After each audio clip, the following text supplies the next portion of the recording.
Okay, so today is Saturday the 17th, I think. Yeah, 17th, Saturday. Usually I go out to, or a lot of times anyways, Hollywood and Santa Monica. Tonight I'm probably going to go out more towards LA. I don't know. I'm kind of sick of the same old routine. Although they spaz out, as you can probably tell on my website, with tons of people going ballistic for yet another one of my crimes, going to, anywhere, but in that case, Hollywood and Santa Monica, making people hunt me down and create mental illness to end my existence with their color pattern tactics or my conversation mimic tactics. Example, I might go out there and it's fairly normal, and then within 30 minutes, if you kind of stay in the same area, I'll notice tons of people come out with either solid black pants and solid yellow shirts, all in huge numbers, or solid black pants, solid red shirts, or one of their tactics is, example, you go out there and nobody really has any hoods on, and then maybe 30 minutes later, down on Colorado Street, which then progresses all over on 4th and 2nd and everywhere else, you'll notice tons of people with hoods up, right? All told to do it at the same exact time through their internet-based notification systems like SMS and email and websites, all which people are linked into, whether they're told to sign up or go to it, and it just notifies them wherever I am and what to do to make me mentally ill, to kill me based on these government extermination systems. Anyways, I couldn't help to notice I'm looking at the little LCD with this big old bright light that kind of looks like I have maybe an angel or something sitting next to me. The people that are trying to make me look crazy with the devil and angel jokes will get it, I guess, which is probably 75% of the planet. Anyways,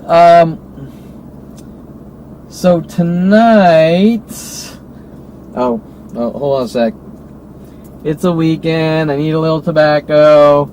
The anti-tobacco people might spaz out because they had a problem with me smoking cigarettes, which nobody could care less normally who wants to poison their lungs or not. The good thing about cigars is you don't inhale them, so it's just more of a taste and a little buzz. Anyways, so sorry I had to move for a car.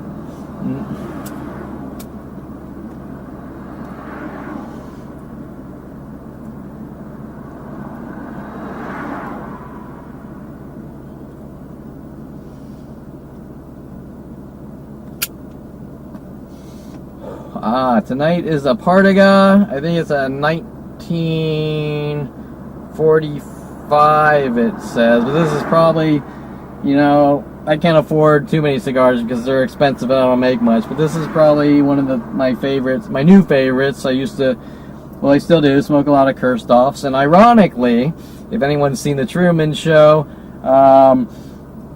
Kirchhoff, the main controller of Truman, which I live on Burbank Boulevard on a property my father found for me, which is most likely some of their movie references to try to turn me into a schizo. Truman Burbank, if you get it, right? Now people walk around calling me man over and over 100 times a day, but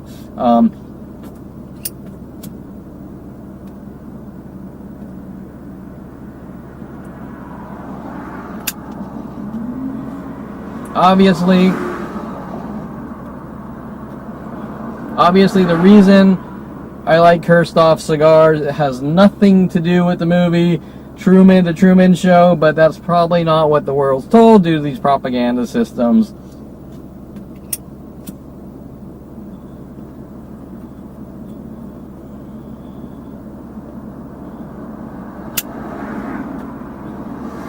And like usual, sorry, Windows.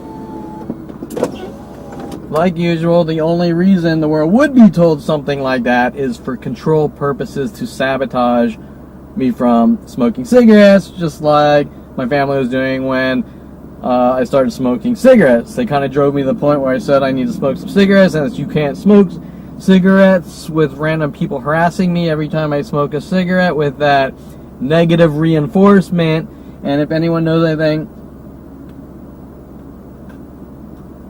about negative reinforcement, it's extremely abusive. It's like, you smoke a cigarette, so I'm going to stop you from smoking cigarettes by punching you in the face, so now you're going to smoke more cigarettes, and then they punch you in the face again, and then you smoke more cigarettes. The story of my life, you could say.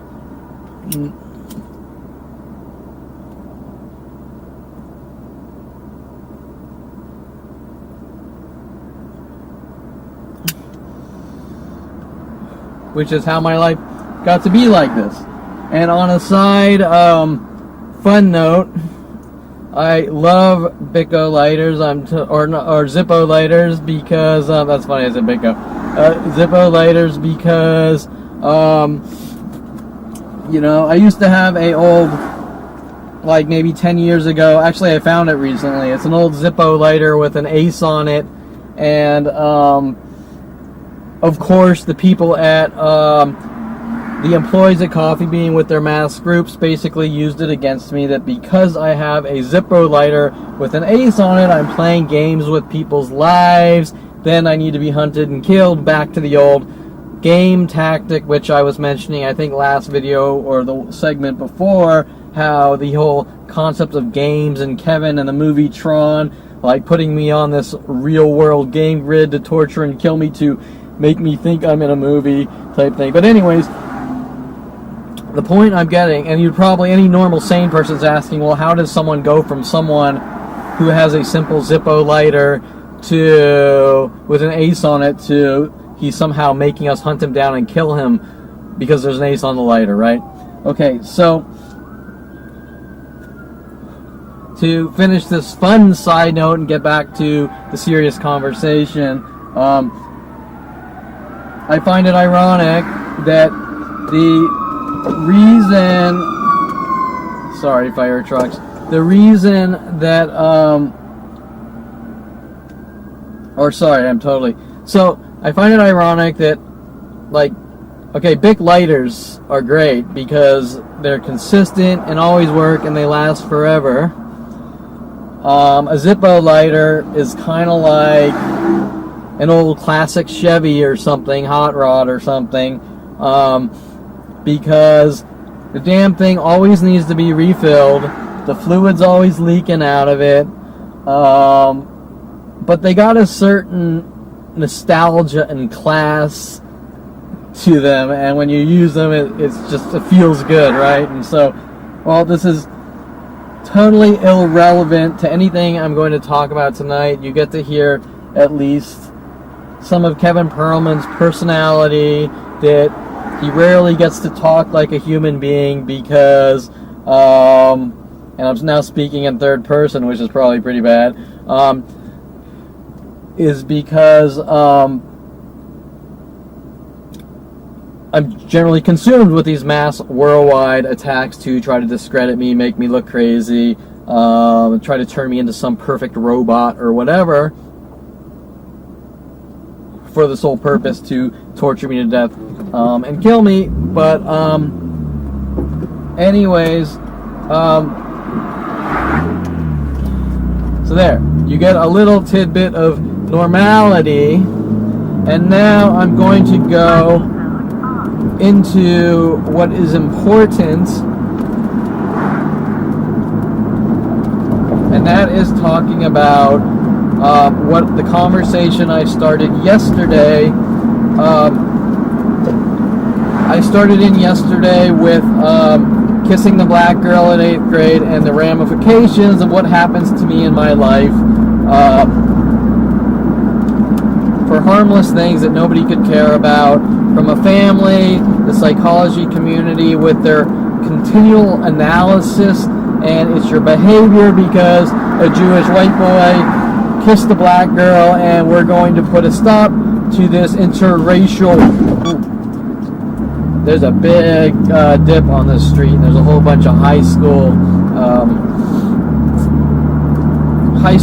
drama, I guess you could say, about my car being sparked on that thing, which I just hit at 30 miles per hour and bottomed out, ironically. But that's for the 16-year-old conversations in high school and me building cars. But that is some of the information that, while you just saw me scrape the bottom of my car at 30 miles per hour on that bump,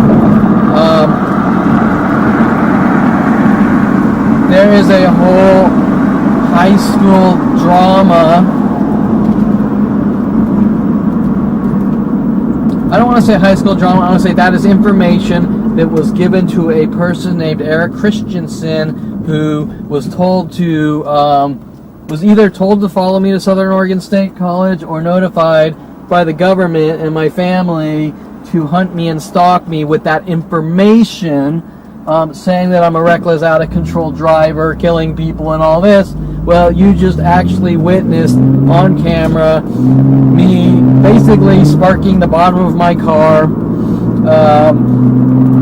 on a huge dip in the middle of the intersection at 30 miles per hour, driving probably slower than everyone else, just in a low sports car. Okay, so anyways, and Eric Christian was told to hunt me in Southern Oregon State College, just trying to rid me of the world with the government. And so anyways, I was talking about my family and kissing this black girl, and that being the end-all be-all of crimes, as if people don't do that. And that was in 1980 to 84 or something. Yeah, right, way past Martin Luther King, right? I can assure you that there's probably a good 40% interracial marriages, and there's probably 80% interracial sex life with people screwing around before getting married in the United States. And I can assure you that Kevin Perlman kissing a black girl, and as people try to brainwash me saying dipping and you don't dip and this and that, is just a scam, a brainwashing tactic to make me think I deserve this kind of retribution for doing absolutely nothing wrong, because they want to cover up their mass crimes and control.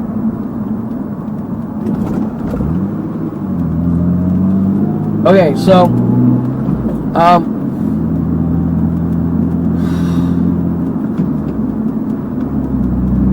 so I talked about kissing this black girl in my last segment, and the ramifications of what happens to me for things that nobody cares about, because it's not about me doing anything wrong. It's about leverage over Kevin Perlman's life and a Jewish family not wanting Kevin to accept other races, cultures, and wants them to dictate who I marry, who I talk to, on every minute macroscopic level or microscopic level known to man. And if I don't obey, I'm pretty much tortured and killed with worldwide support. And how do they do that? Well, they go around making up lies. Well, because he kissed a black girl, we're going to tell the world that he's a white supremacist, and then bam, that stops him from mixing with other races and cultures, because they're running around saying I'm like Adolf Hitler, when really they're like Adolf Hitler, and therefore poisoning the well and launching worldwide murder operations, which ironically are supported by the government of the United States. Every police officer, you name it, all across the world, every cyber division, NSA, FBI, you name it, all on their side. And that's where you really start to ask the real questions, because normally if a family does that, they're not generally supported by the United States government. So remember, they all have psychology degrees. This might be difficult to smoke this and talk. They all have psychology degrees, and the entire psychology community is working with them to keep this covered up and create these psychological warfare tactics. So, really, it's hard to say if it's about a family that just wants to control, or it's really a government kill operation, because why would the government support something like that? I've never heard of anything like that, where a mother with a psychology degree somehow contacts every psychologist on the planet, says, I'm down and help kill my son because this or that, whatever. I'm not on the inside of those operations, so I can't really talk from the standpoint of that factual knowledge. I can just kind of see what's going on from the standpoint of being hunted from one person sequentially after the next worldwide.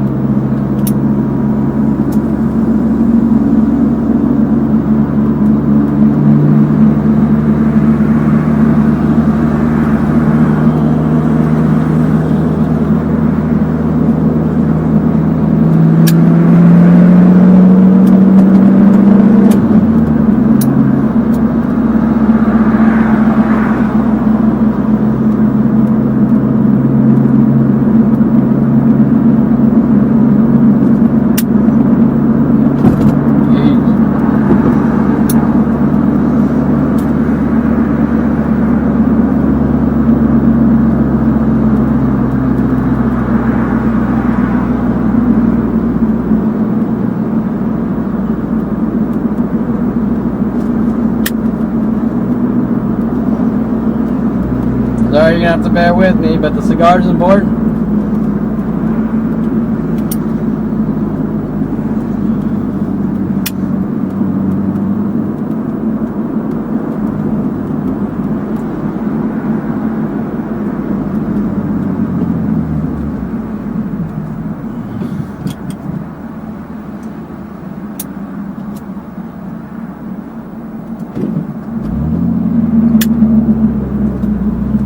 Okay, so what you just saw there, actually, in my family's eyes, would have been considered reckless driving, the inability to focus, and my family working with people like Officer Sean Dinsey, who has discovery saying Kevin Perlman has driving problems, and focus issues, if any one of these drivers on the road here saw the simplest thing like my wheel touch one of these white change lane lines, the world would be notified that I'm a reckless driver, need to be watched on their neighborhood watch list, and removed from society, or told I'm not allowed to drive vehicles and never allowed to leave my house. Okay? And that actually has been done to me since 16 years old, and I can assure you it has nothing to do with my driving, especially going out, building cars, and going out to Los Angeles County Raceway and Palmdale and things like that. I can assure you my driving is not the problem. I've driven stick shifts for 30 years. I can probably tell you that in this day and age, 90% of the people out here drive automatics, and probably most of them don't even know how to drive a stick shift. And driving is not the issue. It is the family, police, government, NSA, FBI, with their worldwide propaganda, terror operations, to just figure out how to eradicate me. But so I hope that gives you an idea of the amount of ratcheting being done to me, to just keep cranking down tighter and tighter to try to break me, and then say he's a crazy man that snapped and we need to remove him from society. Now, back to what I was talking about, the black girl, and that situation I explained in the last segment. I explained in the last segment, but tonight's topic is, which is what I was leading into yesterday, or the last video, which ended up being 4 hours, was my brother and the steak knife incident, which my family, police, and government are using against me. The incident, which is just like me driving over that dip in the road, which I would be claimed a reckless driver, which 99% of the cars scrape on. The same is going to be applied to the steak knife incident, which my brother's basically like a little crying baby to cover up his bullying and thugging. Except where things don't make sense is that bullying, thugging older brothers is not uncommon, and it's probably a 70% thing. The problem is that normally what happens is you grow up, you have a bullying, thugging brother, you get older, you move on, you don't care because it was never that big of a deal to begin with, and then because you're both older and more mature, you get along just as I was doing with my brother. So for example, these things happened, I didn't really look back, I didn't care much about them, they didn't really faze me, and then I turned 29 with Mike Huntley, originally my brother's friend,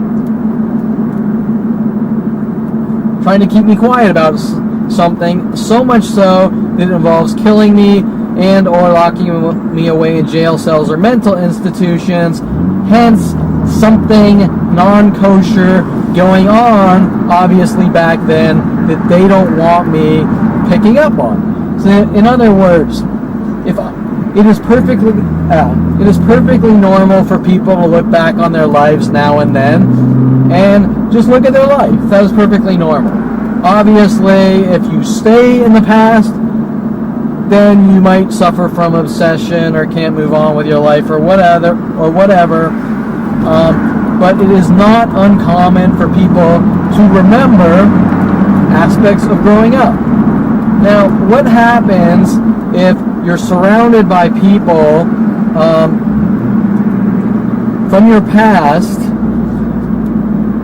or people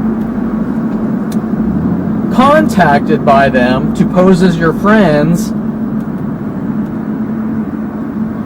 and the moment you start looking back at your past, they go irate and want to control that information in your brain by torturing you, killing you, trying to divert you with horrible events, things like that. You generally have to question those motives. So the question is, why were people like Mike Huntley sent into my life to sort of hover over me, being my jailers, saying, you don't speak about your past? And even more so, I'm not allowed to go to any psychologist, psychiatrist, anyone in the psychology community worldwide and simply pay them a couple $100 or whatever and talk about my life. Why? Okay? That is like saying a mechanic isn't going to fix your car because it breaks down a lot, or because it's broken, and you just need to go get a new car because it's unhealthy for him to fix your car.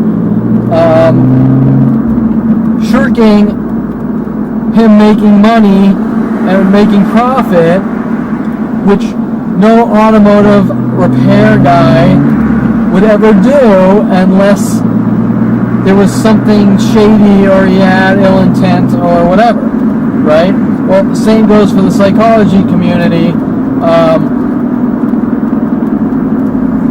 There's there's no reason. I've talked to thousands of psychologists, therapists, psychiatrists, all contacted by the police, LAPD. The government said, don't let this guy talk about his life, and we're going to give him one option, and that's to take medication and be a zombie and not use his brain. So think about that, right? There's serious motive behind the people in the psychology community not wanting me to talk about my life, my childhood, growing up, and those whys is what everyone on this planet who thinks about Kevin Perlman should really be asking. Not why is Kevin Perlman being hunted by the government, but why is the government hunting Kevin Perlman and they refuse to tell him what it's even about. And it starts at 5 years old, and it's on the magnitude of, at 5 years old, I built an atomic bomb and blew up 100,000 people in a stadium, and I need to be hunted and killed with worldwide support, is the question that people need to be asking, and not, oh, well, if there's a worldwide campaign to kill you, there must be some reason, and Kevin, you tell us why we're hunting you down to kill you. As if I could tell someone why they're following me around with worldwide murder operations. That doesn't make any sense.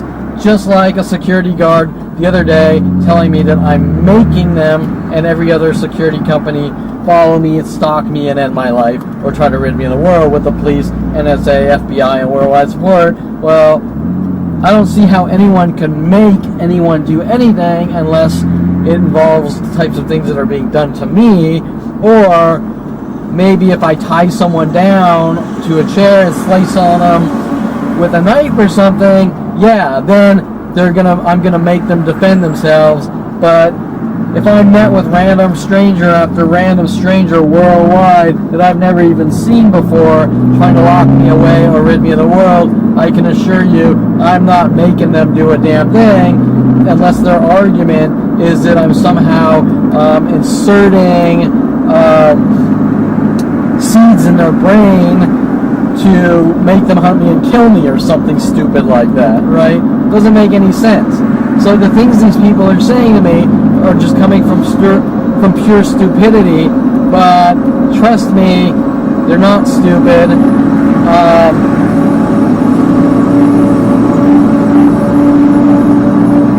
And any 10-year-old with common sense can see through what's going on. And as I mentioned before, the whole stupidity thing comes from Tom Farley and some movie that I just watched from my childhood, telling everyone that I think everyone in the world is stupid. And then Tom Farley coming up to me saying, Kevin, you told me that people are stupid. And I said, no, I didn't. I never said that. And he said, yes, you did. Well, even if I did say that, it still wouldn't matter. There still would not be a worldwide campaign to exterminate me, saying he thinks he's better than us. Right? Doesn't make any sense.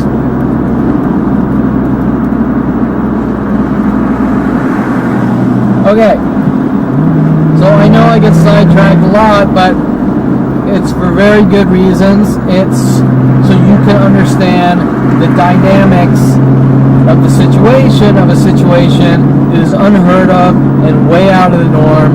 And what the people need to understand is the dynamics of all the people in my life surrounding me and what they're doing. Because for me just to say, oh, my brother did this and that, yada, yada, yada, the response will be, so what, who cares, that was 30 years ago, and no big deal, you're stuck on it, you're obsessed.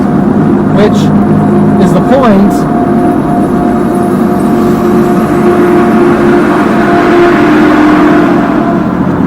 The entire reasoning behind my family and government's operations with the psychology community is to try to make me look like I'm crazy and keep obsessively looping and suffer from obsession, suffer from paranoia, suffer from every mental illness known to man to justify he's a danger to himself or others and we need to remove him from society. That's why it's so important to be able to explain these things coming at me from all directions. So my brother and the steak knife. When I was young, let me try to figure out an age on this. It was so long ago.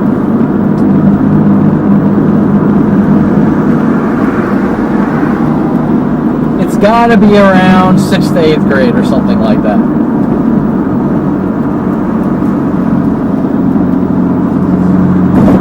And I told you the Christy Reynolds things my mother and brother were involved in. So my brother, he used to be a thugging, bullying kid. And that's not uncommon, like I said. And they weren't the worst bullying things either.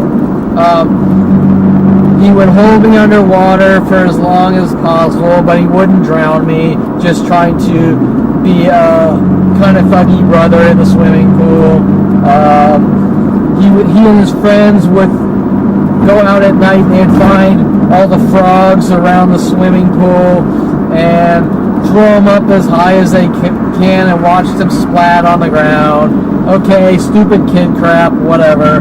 I'm not going to say he's a frog abuser or anything stupid like that.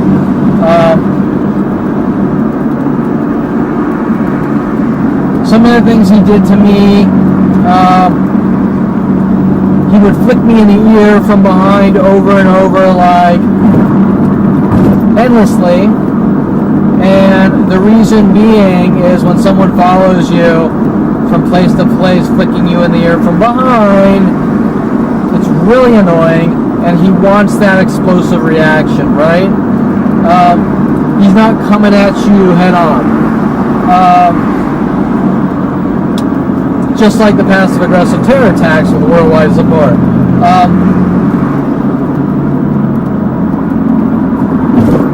What else? I think sometimes he'd hit me in the back of the head, but it wasn't that hard. What else? I don't know. The stupid crap. He'd pin you down and shove his ass in your face or whatever. The Lego ships, I think for a while we had some kind of little Lego territorial dispute with Legos or something. Like, I would build something and he would break it, and then he would build something, and then I think at one point he built something and like crazy glued all the Legos together. I mean, that's stupid crap. That's not even really abusive. Whatever. Let me think. There was the bigger ones was when he made the movie Psychos with Darren Moselle. Darren holds a knife up to my throat. Let's make him the 5th member of the Bee Gees, but that still to me wasn't that abusive. So none of these things I'm talking about were that abusive. Oh, there's a time where when I was 14 and he was 16,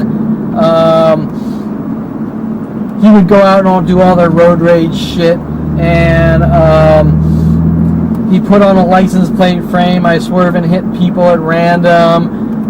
They would put baseball bats and crowbars in their trunks, and I don't know what they would go do. They go on what they called their runs, and remember the segment before where Tom Farley would go, supposedly didn't like Eric Johnson, so he would do his grunion runs. Remember, runs as well, where he egg mobbed Eric Johnson and hit him in the back of the head, pinning all these things on me.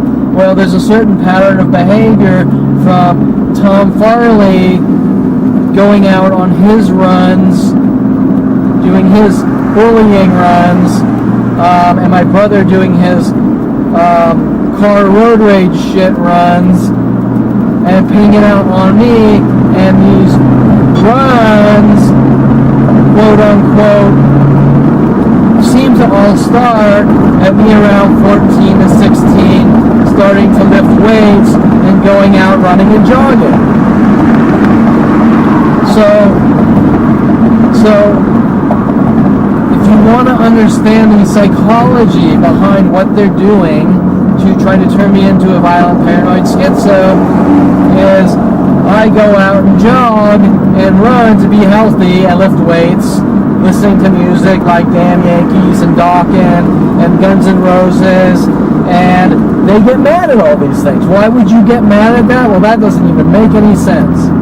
So they go out on their runs to send me hidden messages that Kevin's going out jogging now, they're going on these runs to provoke and get people to go after them, right? Okay, doesn't make any sense, except to turn Kevin into a violent paranoid schizo and turn everyone in the world against Kevin, me. So, hold on.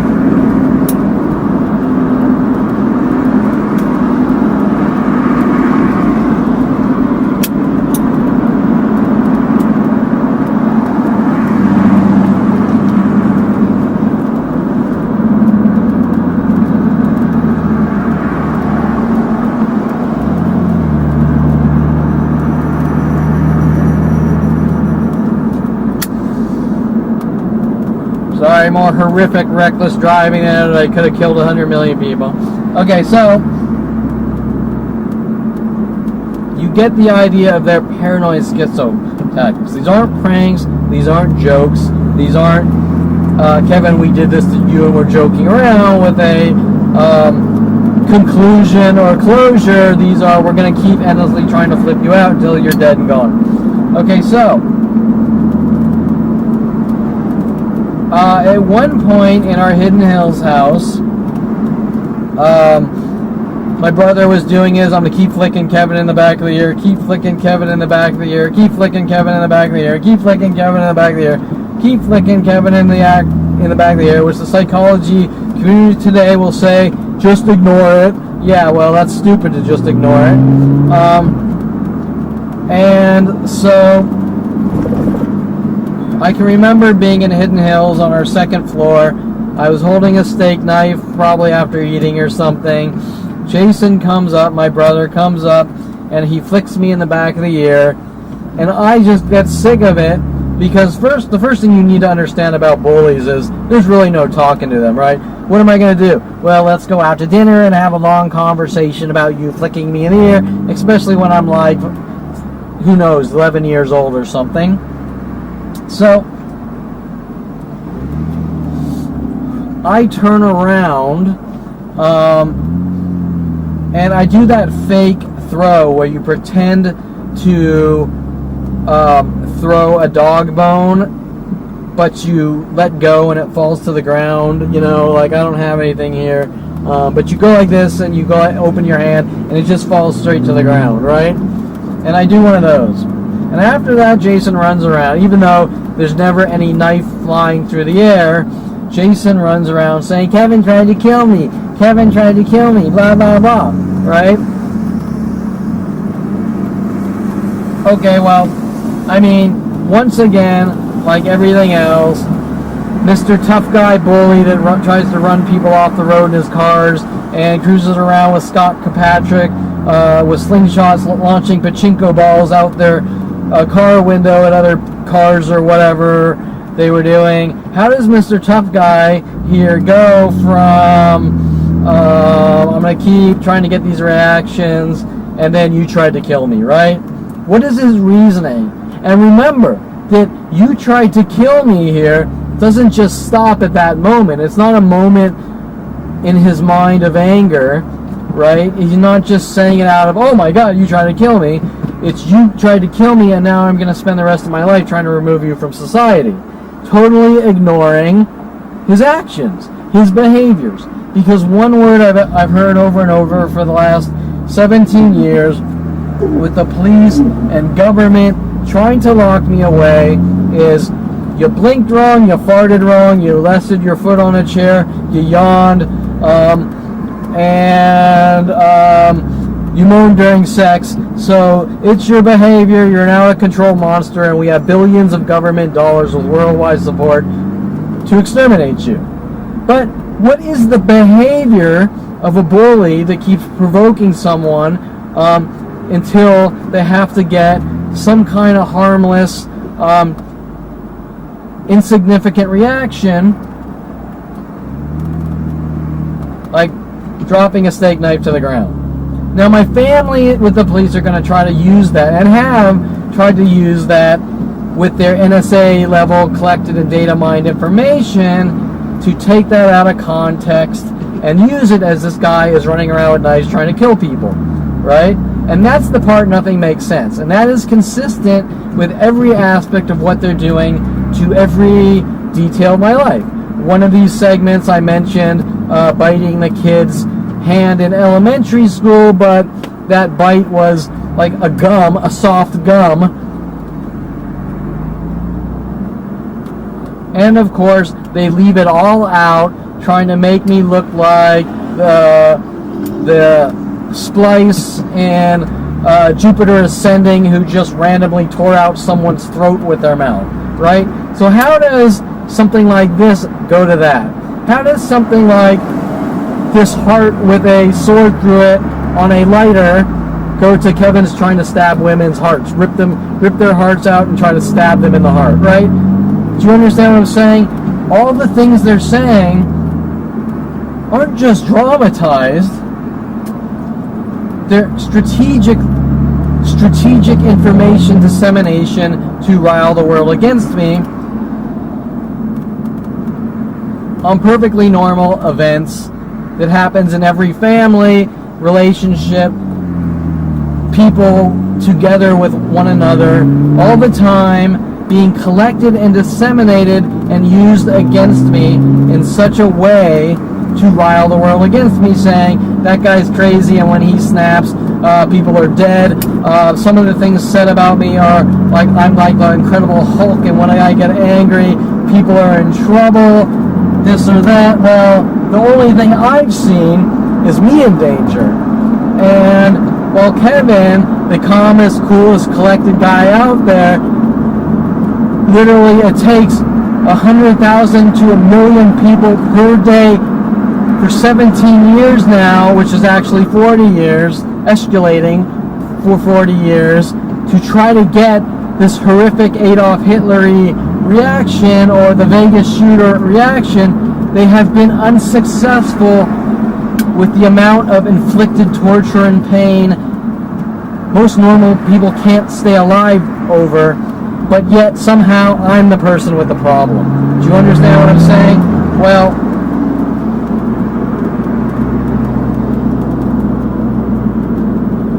that doesn't make any sense.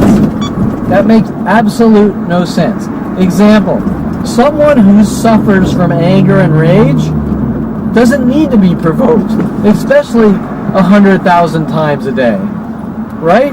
If you suffer from anger and rage, you're just going to go out and kill people, right? Like one of the neighbors yesterday, the day before, trying to make me think I'm like him, telling me when he's mad he just punches people, right? Well, if I actually suffered from this anger and rage, wouldn't I like punch like 100,000 people now without anyone trying to provoke me? So the point is that when you keep provoking someone over and over, that has nothing to do with anger and rage. That's a reaction to a setup. Now, the police have even arrested me, falsifying all sorts of charges. One guy that attacked me, and he assault and battered me, and they left out the entire situation saying I punched the guy. The other one is a security guard that attacked me, tried to punch me 7 times in the head, which I called the cops, and they pretended it didn't happen, and later on tried to use it in court against me. And then we have the Terrence Scroggins contacted by Sean Dinsey, with court records even stating that he was contacted by Sean Dinsey and off Sean Dinsey's Facebook told to stalk me and set me up. Okay, so while they actually threw me in Pitch's Wayside in maximum security, the hole for like 8 days, locked away with a lot of the toughest people out there, and all of them being contacted to take turns on me, told that gang stalking is somehow about gang members, to try to thug and intimidate me quiet, having mass jail cells working on me. You get the idea that none of this is about anything I've ever done wrong.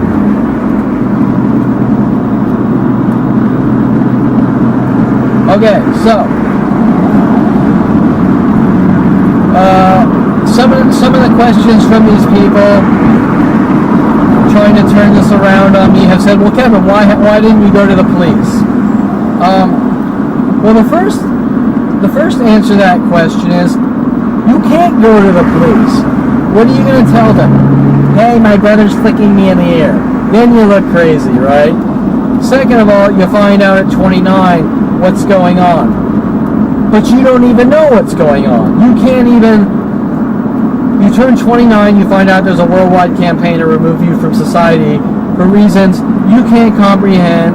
And to this day, 17 years later, not one person has come up with a dialogue talking about my life and what I supposedly did, that there's a worldwide campaign to exterminate me, and they keep pretending they don't know me, asking me why this would happen, because they want me to give them something that justifies their stalking operations. If that makes sense. I'm going to hunt you down and kill you with worldwide support, and I'm going to say, well, what did you do? And then you, as a person, are going to, and keep in mind this was all thought out by the psychology community, you as a person are going to go through your life and try to figure out why there's a worldwide campaign to kill you, and at the moment you rattle off something stupid to these stalkers, they're going to go, see, I told you so, we're justified in killing you, right? Doesn't make any sense, because there is no justification.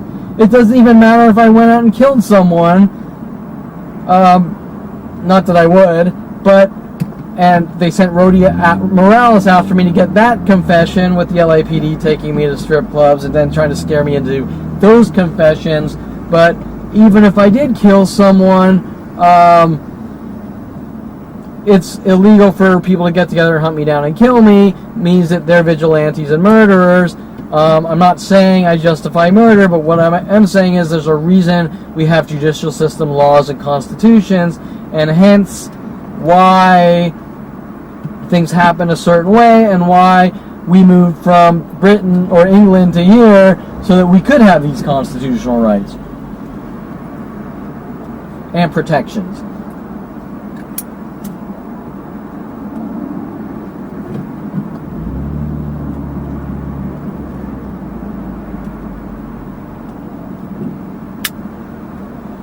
On that note, this is also for a completely different segment. One of the things my mother accused me of at 14, which she just jumps from lie to lie in her fantasy world or something, is her asking me if I hit a kid named Josh Burnham in the head with a crowbar somewhere between 14 and 16. Some kid I have no relation to, was never friends with, was in a grade below me, and she just asked it, and she backtracked after I asked her what was going on around 29, while Tim Thompson was swinging a golf club, pretending he had a golf club in his hand and swinging it, while they had Rody Morales take me to strip clubs, hence using the name Rody Morales to hint that I've supposedly killed someone with my car, on the road, hinting about the golf club thing, trying to scare me into these coerced false confessions. And I think I was even on the phone with well, maybe that was a different, I'm not sure, but right around that same time period, probably days, I was on the phone with my mother, who in Canada, who was telling me, which she originally lived in Hidden Hills, California, was telling me that my past had caught up with me, and hinting that I better leave the country, trying to get me to make it look like I was on the run, so that people would think I'm on the run. When I specifically asked her what this was about, which was a while later because I was too in shock from what I was seeing with worldwide support, and freaked out, that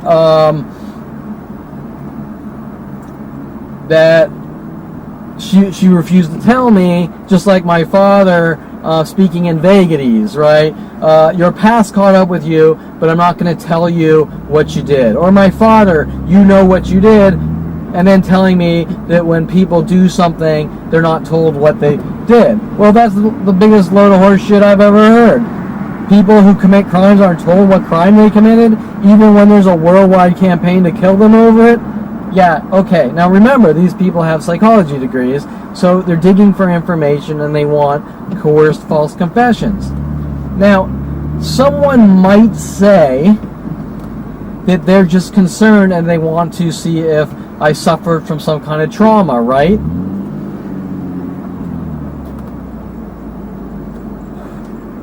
I might buy that for the short term, and once again, I gotta keep lighting. This is a pain in the ass while trying to talk to you.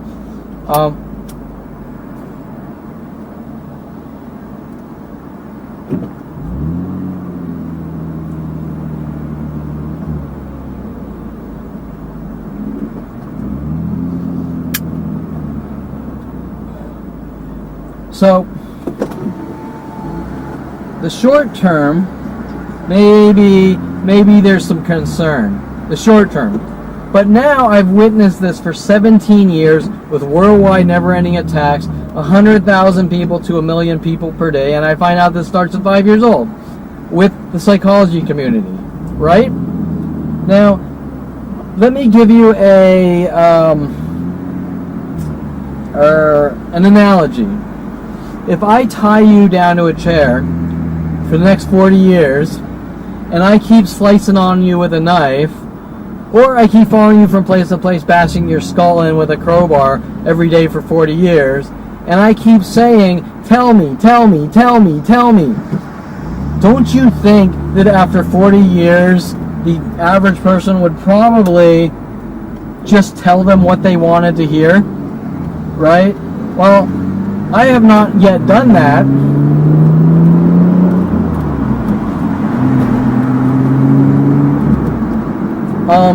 By inflicting endless severe pain on someone till someone gets the answer they want is a self-fulfilling prophecy, meaning that that person eventually is just going to tell that person something that isn't true in hopes they stop trying to kill them, right? So that would be the definition of torture, and that is why the U.S.'s policy is we don't torture people, especially terrorists, even though I'm obviously not a terrorist, because you're not going to get a truthful answer, right?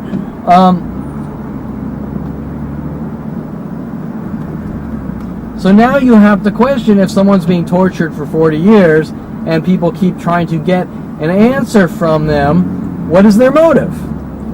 Well, their motive obviously isn't to get a truthful answer. Their motive is to get a cover-up answer. Oh, well, you know, I spoke with Kevin and he said he did this, so therefore we were right? But it took us 40 years of hunting him down, trying to torture and kill him with billions of government dollars and worldwide support, right? Doesn't make any sense. So, what is, by common sense, and any 10-year-old with common sense can tell you, what is their reasoning? Their reasoning is, in order to cover up what they've done to my life, they need that coerced false confession to say, look world, see, we told you so. That is why. Now, let me go back to my brother and the steak knife. So now you understand what my brother is doing. But think about the resources involved with the government and psychology community. So now, this harmless event, which nothing really happened, I'm not running around saying my brother tried to kill me or anything. He's saying I tried to kill him. So, what is the reasoning that they never want me talking about this? I mean, who's going to care, right? I meet a girl, I start dating a girl, we get serious, she asks me about my childhood, and I start mentioning some harmless bullying from my brother that nobody cares about. And her response would generally be, you don't say anything or we all get together and kill you. Why would that be? Well,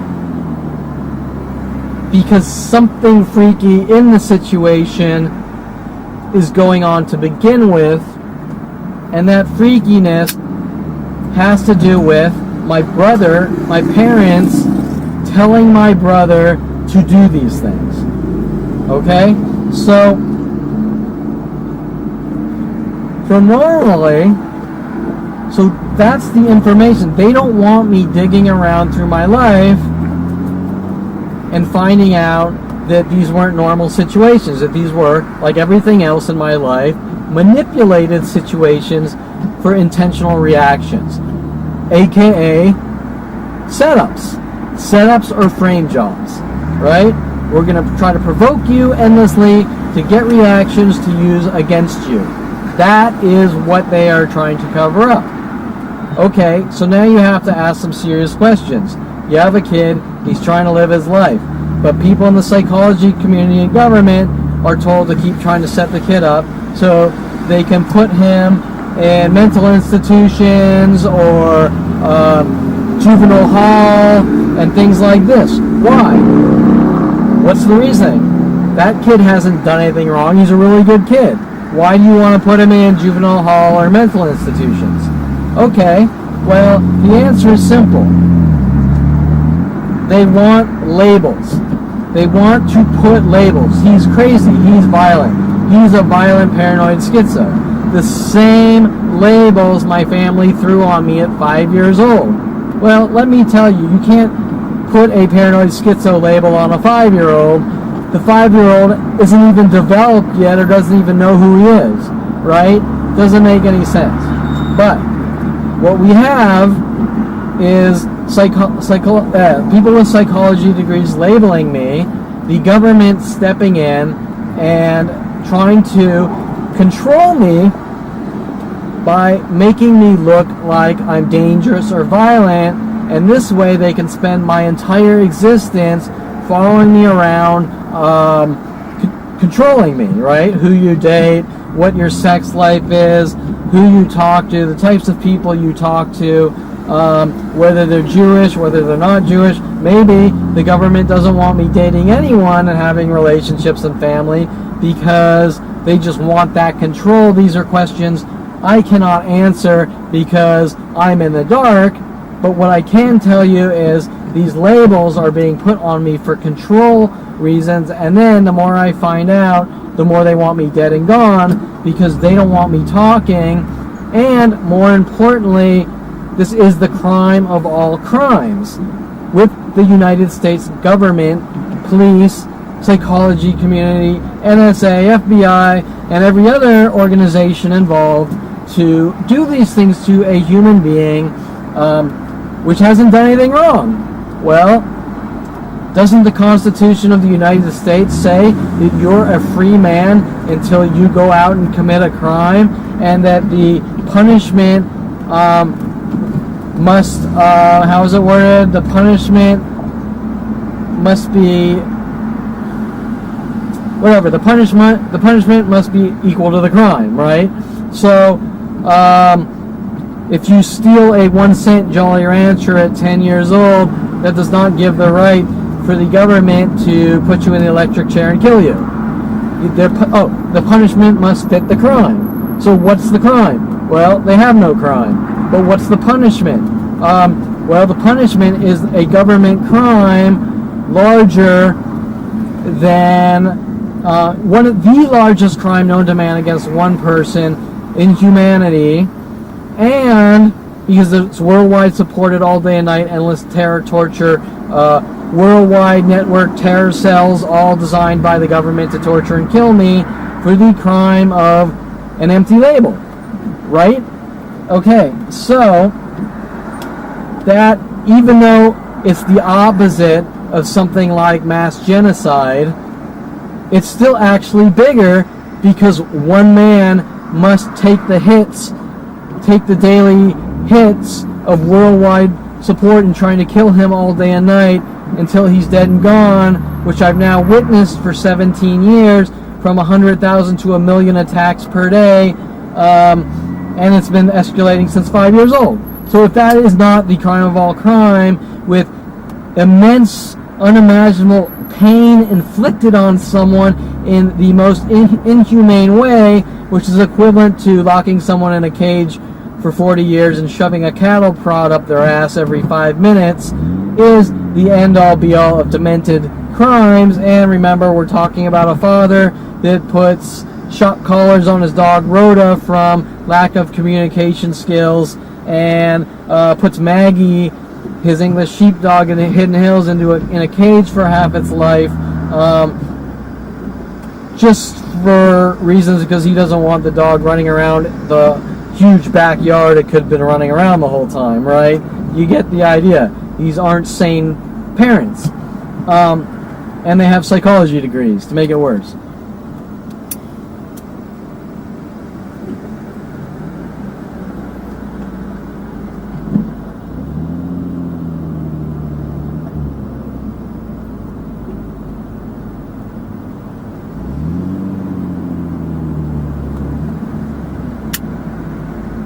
Now, one of the questions I've been asked, has my family ever physically abused me? No, absolutely not. My father never hit me. He never burned my face on stoves or anything like this. The traditional form of abuse that lasts an hour or healing time, we are talking about things that are very passive-aggressive or covert. Things that you can't really go to the police over, right? Hey, my family's controlling and they have people following me around with passive-aggressive terror tactics, and the police are just going to say, well, don't talk to your family. But when I go to the police, showing the police, and I've been to police stations all across California with proof of these mass attacks, the police lie to my face saying that it's not a crime for people to get together and mentally abuse you to death until you're dead and things like that because they haven't physically touched you, lying to my face, while I have videos of some police officers coming forward on like Fox News stating that gang stalking is real and mass groups do get together and torture and try to kill people without physically touching them. And if you want to debate killing people debate the argument about killing people without touching them, well, putting poison in someone's drink or food is a way of killing someone without physically touching them, and the police would basically tell me that that's okay because they didn't physically touch you. But the definition of murder, attempted murder, or crimes isn't whether someone physically touches you.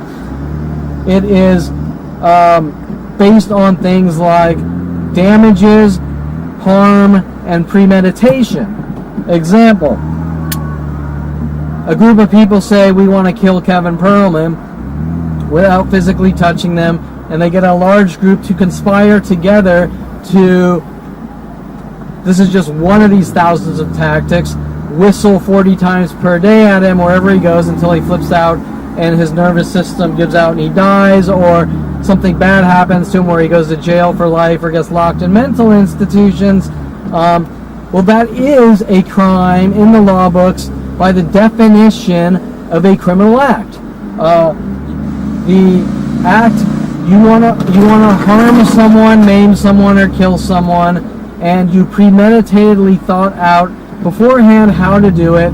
You follow the guy around in mass groups, provoking him to death until something bad happens, fits the definition in the law books of attempted murder or murder. Okay? So, for the police to say that mass groups following someone around, whistling at them 40 to 100 times a day, for 15 years, or the foot tapping one started with Aubrey Fisher. For 6 years, people who saw me tapping because Aubrey Fisher didn't want me, got mad that I tapped my foot by her. Or the new one started about 6 months ago, people honking their alarm horns at me worldwide 2 or 3 times over and over. At one point, I even have recordings in a Starbucks and Jamba lot on Victory and Canoga. For about an hour, there's probably about 500 people who honked their alarm 2 or 3 times at me within 1 hour's time. This happens every day of my life. Wherever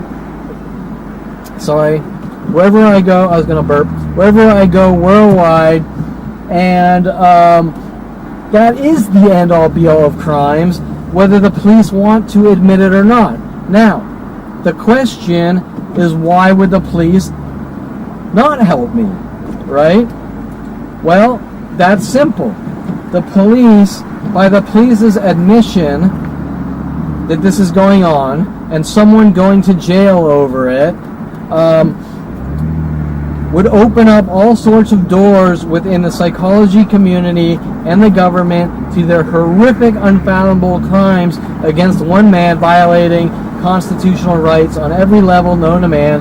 It goes right up probably to the White House of the United States of America, which I've been in front of with policeabuse.com, and simply going in front of the White House with the tourists in the tourist section for 15 minutes.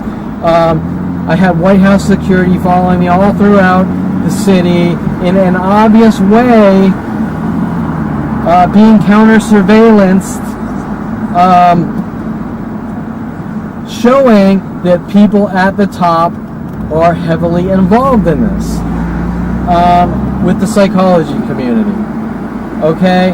Now, that with me having recordings of the LAPD in the Van Nuys area and Woodland Hills, police scanner recordings labeling possible people with mental illness and putting them on watch lists and following them, says that anyone should need to know that you should be scared that whether it be some cop that doesn't like you, some cop that wants to cover up one of their crimes,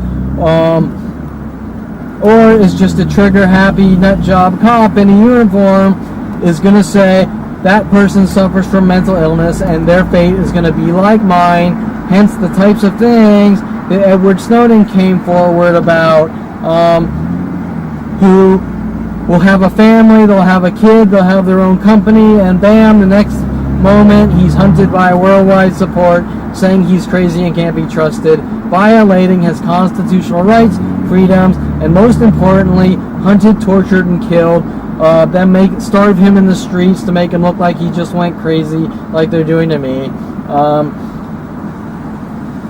Meaning that no one is safe, and you are not safe. And while all these people are running around focused on removing Kevin Perlman from society, they're being used as tools to commit insane crimes against people, not based on any types of laws being broken, which still is not citizens' jobs, which opens all sorts of questions of what's going on in these new pseudo mass neighborhood watch groups with internet technology. They're not watch groups, they are murder operations. The people just don't know it, but they're involved in it, in attempted murder. Okay, so anyways, back to the steak knife. If you haven't figured it out, the steak knife, the bite, the farting wrong, the blinking wrong, aren't any things that someone's flagged over. They're using it. They're using these things in such a way as an information war to take them out of context, create worldwide propaganda channels with the internet in secret, also known as these neighborhood watch groups,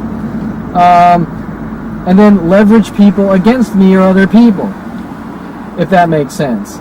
So they're dramatizing and taking situations out of context, which are harmless and normal, and turning them into mass crimes or possible mass crimes to fearmonger the people to help them commit crimes in the name of the government, of the U.S. government. Okay, so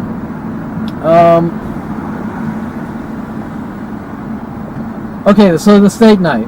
So you've heard this harmless, insignificant steak knife situation. Hold on, need my smoke.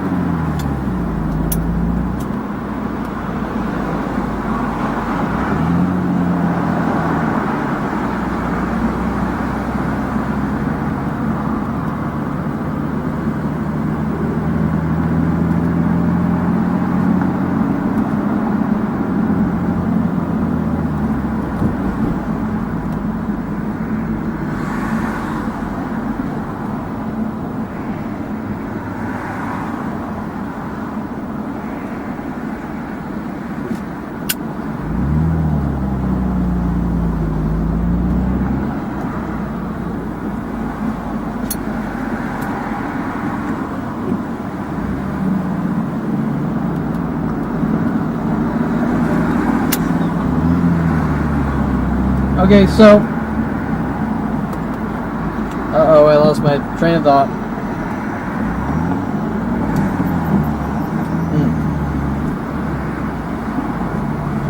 Okay, so you've heard about this harmless situation which nobody could really care about, and it's something that whatever, it's some little situation. I scared my brother, he got mad, he acted like a little girl, he couldn't get away with his bullying, but obviously he was interlinked into something much bigger and told to do it to try to get these reactions, which is why they're so defensive.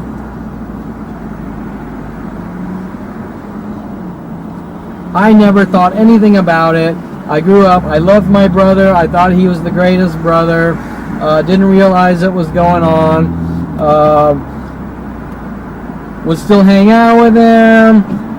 He would call me to visit him in Florida after I went off to college and he got married. Had no problem seeing him. Would call me when he lived in Indiana. I had no problem seeing him.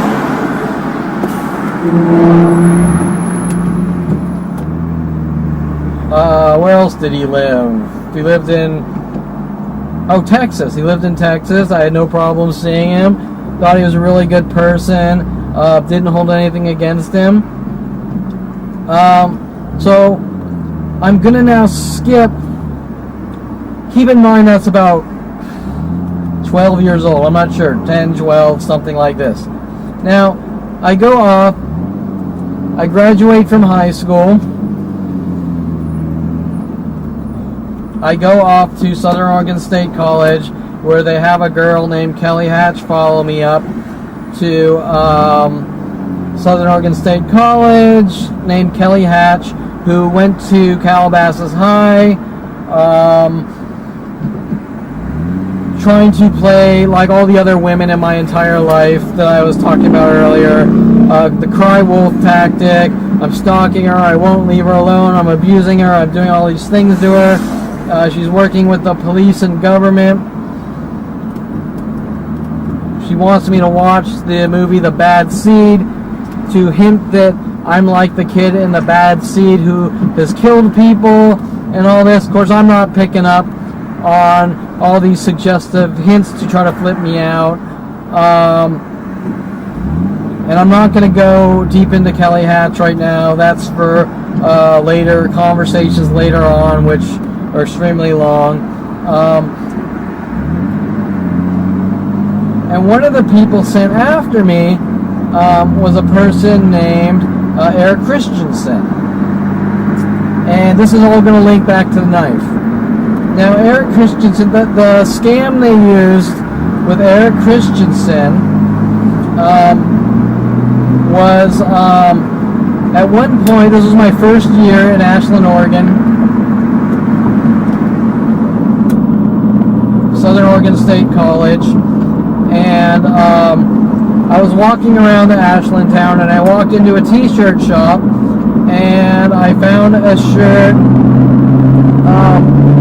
It said Lord's Gym, and on it It was, I actually rebought one a couple years ago to prove a point, but at the Christian.com store, keep that in mind, on it was Jesus Christ bench pressing a cross, which his hands are, pinned on, and on the back of the shirt it says, "His pain, your gain." Now, after this, right after, like immediately after I bought this shirt, and keep in mind this tactic has been done to me my entire life, I buy this shirt, and then two people befriend me from the Diamond Dorm, which I'd never seen before. One named Sherry Christianson, and the other one's name was Eric Christianson, right? That's pretty coincidental, right? You got two people, whoa, we got road construction, hold on. We got two people, Eric Christianson, Sherry Christianson, told to befriend Kevin Perlman in Emerald Hall, the dorm adjacent to Diamond Hall, because Kevin Perlman bought a shirt that says, "Lord's Gym, his pain, your gain," pitching the card that Kevin Perlman is friends with these people and he's fucking with them. He doesn't like Christians and he's fucking with them. That is their argument to the entire planet, right? Now keep in mind, this has been done to me my entire life. Example, me joking around on IRC in 1997 with people saying, "Why is the sky blue?" A girl named Skylar was told to befriend me, telling the world that I'm belittling her and doing things to her and trying to skull fuck her while delivering messages that her and the police and government are going to skull fuck me to death and kill me, right? Of course, I wasn't picking up on the death threats because I was off living my life like a normal person, thinking that it's safe to leave my house without people hunting me down, trying to kill me with full government and police support. And I'm not going to talk about the incidences with these people working with the police and the police showing up, pulling me over, just like Kelly Hatch trying to scare me into false confessions and things like this. That's for later. So this is how Eric Christianson and Sherry Christianson came into my life, wanting me to read books like Robert Heinlein's Job, hinting about me working at my father's company at 16, where my father made up lies that I stole $10,000 from him because he didn't want me building engines for my car or building hot rods, right? Because my family's claim is that Kevin's out of control and we need to stop him before Kevin ever does anything out of control, right? Pre-crime. Okay, and that is very important. You need to understand that whole concept of pre-crime or profiling, that I don't trust you, I think you might commit a crime, therefore horrific things are done to you. Well, once again, the Constitution of the United States states you are a free man until you commit a crime, and the crime is so bad that they need to incarcerate you or put you in jail, right? Hence, me being hunted for no reason with billions of government dollars.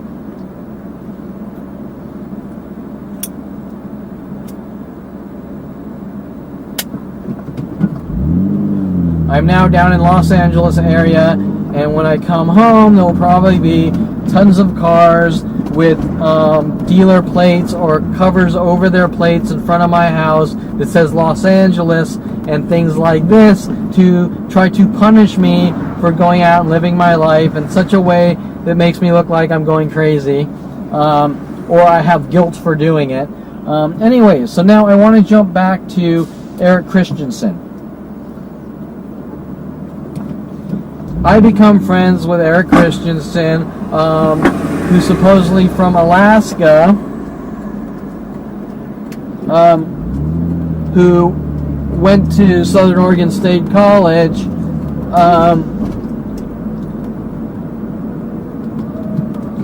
and while I really liked Eric, it's hard for me to believe that this guy was told to hunt me down and exterminate me with worldwide support, the entire city of Ashland, Oregon, and everyone else. Is pretty disturbing to me. Now, so I must have been friends with Eric for several years. He was sleeping with women that I liked, but I wasn't really picking up on his behaviors because, they were kind of coincidental. Like, there was a really hot girl in his dorm. He found out I liked her. He slept with her. He told me. And I figured, well, in college, it's pretty much a fuck fest anyways. So, wait, we got some homeless guy walking in the middle of the street on a green light and yelling at cars. Okay, so, and by the way, this homeless guy right there that's walking in the middle of the street in a green light and yelling at cars isn't being hunted like I am for doing nothing wrong, to put things in perspective.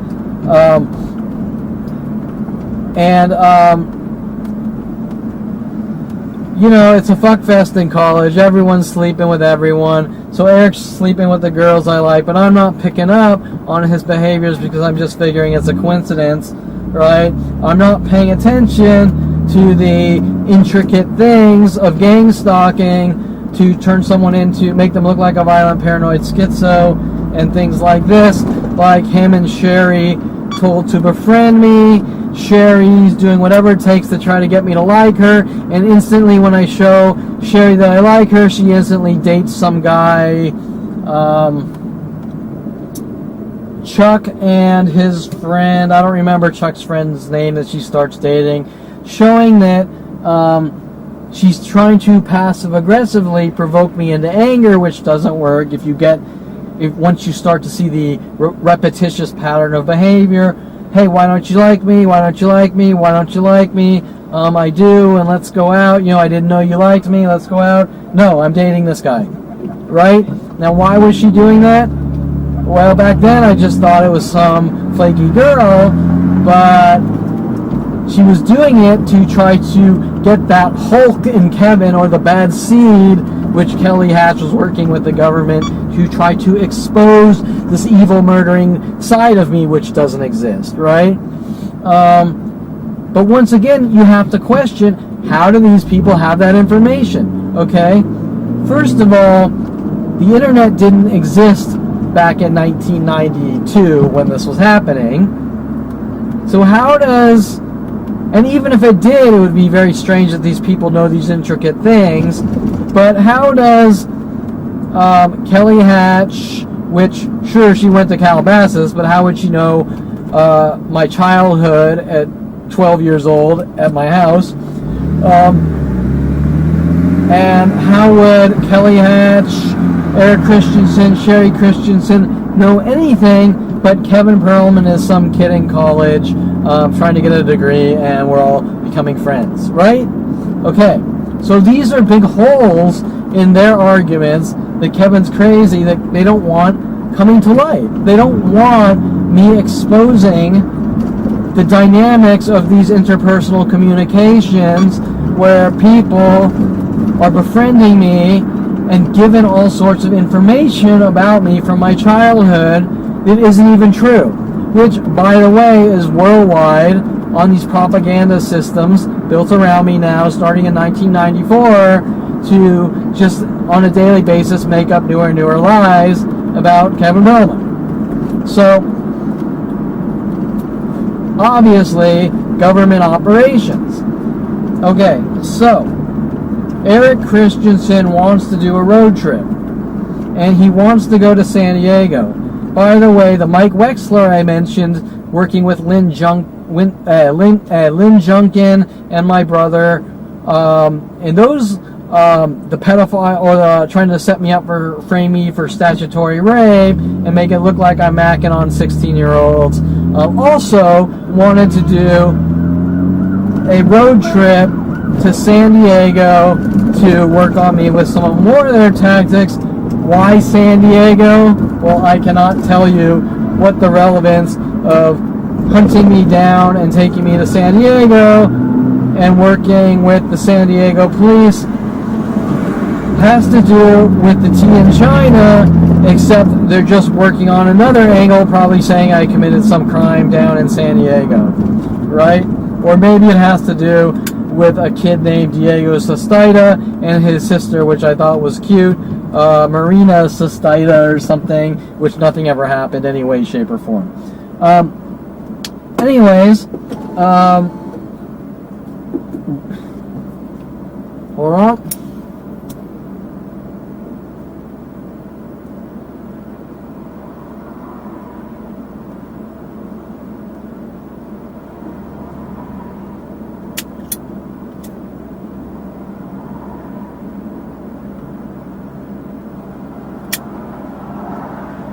Okay, and possibly they took something out of some movie about San Diego trying to flip me out and make me look like a violent paranoid schizo. I can't tell you. But what I can tell you is the San Diego PD has definitely been riled against me for some reason since a young child. It is very strange. But keep in mind, this happens at every place I go worldwide. It doesn't matter if it's San Diego or the Bahamas or anywhere else. The police there will work with mass groups to try to set me up, frame me, and remove me from society. Okay, so Eric Christianson is dating some girl named Jen, and Jen lives in San Diego. Now, it is not a coincidence that Eric Christianson is dating a girl named Jen, the same name as Jen Hess, who was sent after me on IRC from Torrance, California, who claims I hit her with a mask on, coming over my house the next day with no bruises on her or anything, which I've now watched for 17 years. People running around saying I'm a woman beater, all based off that 1996. And keep in mind, Jen Hess came after me around 2000 or 1999, but all coming after me with Tom Farley, saying I'm a woman beater because of the Jim Johnson's art project in his art class with Mike Tyson fighting an Asian character katana on a harmless 30-minute composite piece of crap artwork, which they're saying I'm a violent paranoid schizo who thinks that I think I'm black at that point, and I'm a woman beater, and Mike Tyson is an extension of me, and my artwork are confessions that I'm going to hit an Asian woman. Okay? So they sent Jen Hess after me in around 1999, making up the lies that I hit her with a mask on, and the cops are running around saying that I battered Jen Hess, and also need to be hunted with worldwide support, which doesn't make any sense because, yeah, there are woman beaters out there, and they're not being hunted with NSA, FBI, and billions of dollars, if you get my drift.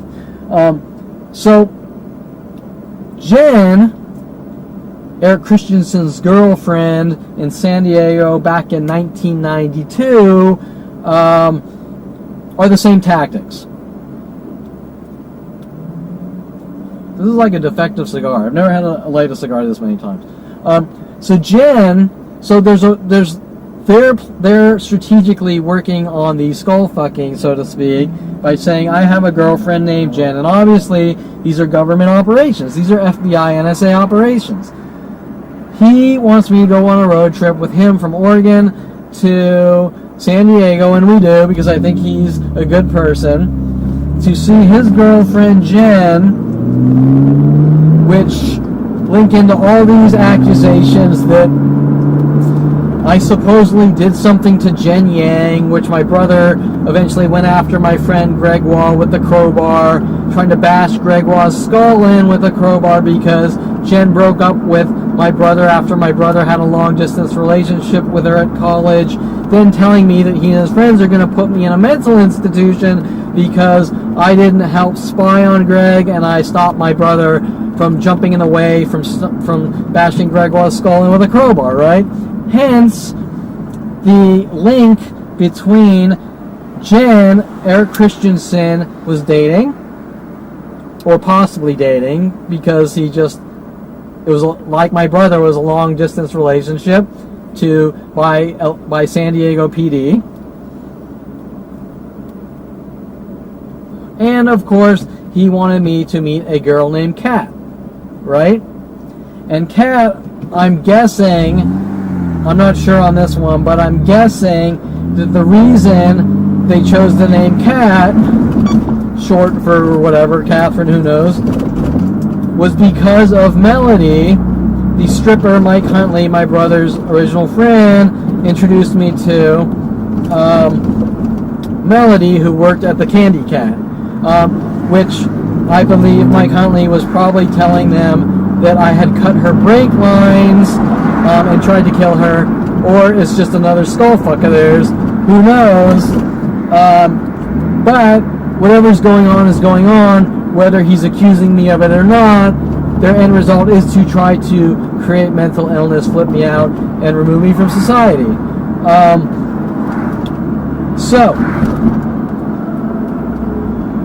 And I have pretty much confessions from the San Diego PD stating that mass groups can get together and rid people of the world if they don't touch them, things like that. So we go down to San Diego.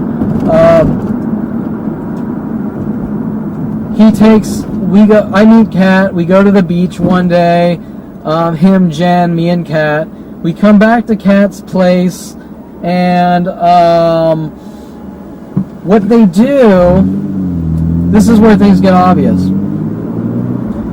What they do is they have Kat, who I guess is supposed to be like my alter ego in my mother's "you can't see yourself" bullshit, to try to justify doing these things to me and saying that because I can't see myself. Remember, she has a psychology degree and she goes through all my artwork. She's also an art therapist who goes through all my artwork, using all my harmless artwork against me, trying to say that my artwork is confessions of possible crimes and who I am, right? Just insane shit like this. And everyone's buying these insane lies with the psychology community. And I also mentioned in my last segment, or a couple of them, the tree, right? At a very young age. She didn't get the tree she wanted. Okay, so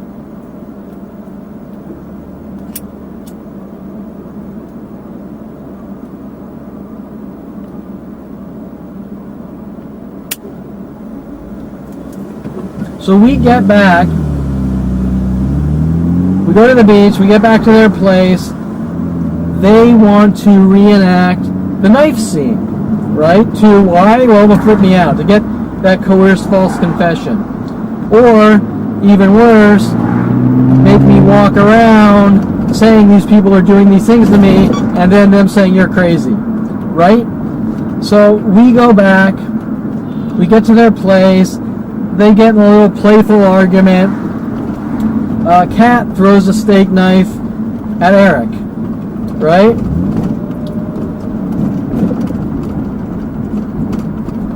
First of all, Kat didn't do a fake throw where the knife fell to the ground. Kat actually threw the knife at Eric, although she probably threw it to miss. And I see a girl throwing a knife at my friend. So I take the steak knife and I put it in my duffel bag. Because why? I don't want some girl throwing steak knives, right? So I get the knife away from her. Okay, so I put the steak knife in my duffel bag away from her so she can't throw the knife at Eric. Now, we go about the weekend or whatever.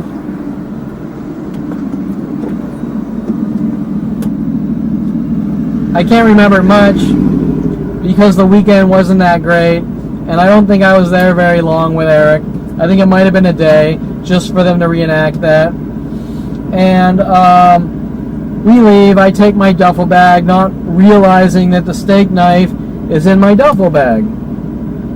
Right? Now, first of all, like everything else, this isn't the type of thing anyone could give a rat's ass about unless you're being hunted and stalked by the NSA, FBI, to rid you of the world, trying to get whatever they can to use against you to exterminate you. Right? This is not something that anyone could care less about on all aspects. Whether Kat was just some weirdo chick throwing steak knives or whatever, they're not the types of things. First of all, if I went to the police with that, they go, whatever, don't be around the girl throwing steak knives. But second of all, these aren't... Okay, camera, stop recording. I had to restart it. Okay, I go back to Oregon with Eric. We drive back. I don't realize the steak knife's in my duffel bag. Not that anyone could remotely care less, normally, if something freaky isn't going on. And,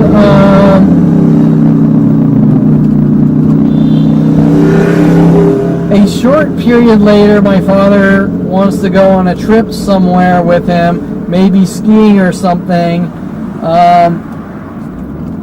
And so I pack my duffel bag, and we go on this trip, and I go through TSA, and the little buzzer goes off, and TSA says, oh, you can't take this on the plane. You gotta either mail it back or throw it away or do whatever, and I throw it away. Of course, my father says nothing like usual, but at this point, with his calculating, abusive behavior, just sort of collecting it with the police and government to use against me. Kevin has a steak knife. And it turns out the reason they were so mad about the steak knife, because like usual, TSA tells people 100 times a day, you can't take your cigarette lighter on the plane, you can't take your nail clippers on the plane, you can't take the steak knife on the plane, whatever, and nobody could care less. But my father, with the police and government, go apeshit ballistic on defensive, which I have no clue is even going on, and probably put these puzzle pieces together maybe around 38 years old. Way after finding out that Mike Huntley told me that I'm pretty much a dead man with the police and government, and they were going to kill me. His wording wasn't that way. His wording was about control, but there's no such thing as controlling people by making them mentally ill, right? There's no such thing. There is, I'm going to make you mentally ill and rid you of the world or not, and maybe their justification is control, but that is a crime. There's no such thing. I'm going to control you. That's like me saying, you're reckless, and so I'm going to control you by shoving a cattle prod up your ass every 5 minutes, and so it's justified because you're careless and reckless and out of control, is what you call attempted murder, and there's no such thing as we're going to control you by shoving cattle prods up your ass or shocking you to death until you're dead, right? There's no such thing. There's attempted murder, or there's leave you alone. Okay, so, and if you feel that that person is such a bad person, you don't talk to him. Mike Huntley and my family thought I was such a horrible monster that Mike Huntley befriended me for 25 years, hunting me down to kill me, and ironically them saying, well, because Kevin Perlman's middle name is Michael, Mike Huntley is really Kevin, and you can't see yourself, and this is who you are, working their schizo tactics. But the bottom line is that if Mike Huntley didn't like me that much, he never should have talked to me or been my friend, showing a stalking murderer sent after me to have me killed. If someone doesn't trust someone, then they stay away from them. It's that simple. And that goes for my family or Mike Huntley or whatever. Right? So, that's the steak knife, I think. Almost all of the steak knife. Now, throughout this whole thing growing up, there's a thing with my father and steaks. There's the thing with my father taking me to Ruth Chris over and over while they give me steak knives, obviously, to eat food, trying to make it look like, trying to get reactions, telling people at restaurants employees at restaurants and mass groups coming in with these mental illness tactics to constantly provoke me, obviously, while I'm eating steak with a steak knife, so that he could try to set me up to hurt him, or try to hurt him, obviously working with the police to set me up with steak knives, right? Why is he doing it? Well, he's doing it because they found out, because they thought I had the evidence from Kat of the steak knife. Like, do you understand? They're hunting me down, they're stalking me, they're trying to set me up, they're trying to get coerced false confessions. Kevin Perlman takes the steak knife and puts it in his bag. Now Kevin Perlman has the evidence of the crimes against Kevin Perlman. So now Ron Perlman with the police and government are even more on the defensive that Kevin Perlman has the steak knife with fingerprints of the setup operations with Kat and Eric Christianson from San Diego, and Eric sent after me in Southern Oregon State College to try to set me up, frame me, or just exterminate me, no matter what it takes. Hence, why my father had been going apeshit, or I should say, progressively going apeshit, the more he thought I knew, and the police. Now, once again, why don't you go to the police? Well, even if I did know what was going on at 29, what would I tell the police? This huge, elaborate story going back 40 years on the intricate details of this and that, and even though the police, every time I'd been into the police department with hard drives full of data of these mass attacks against me, kept belittling me and threatening me in their little cryptic ways that I better not talk, letting me know that not only are they not going to help me, but they know what's going on, right? So, well, the fallacy is that Kevin Perlman is a vigilante and isn't going to the police. You can go to my website under police refusing to help, especially with the more drastic things that the police can investigate, and every single thing for the last 17 years, no matter how obvious, like 3 flat tires in 1 month on different cars, tire slashings, top slashings, with hundreds of connected police reports like that, they refuse to investigate, which is blatantly obvious. If someone has like 100 police reports of person after person attacking them and damaging their cars and death threats all on video, and the police say, oh, I don't know you, and they keep playing this game trying to isolate each thing and not connecting them, which is a detective's job, is to intentionally connect the dots, then you know that they're in on it. So either way, that fallacy doesn't hold water, and that quote is not from the movie My Cousin Vinny. It doesn't hold water in respect to their actions and their behaviors on helping me.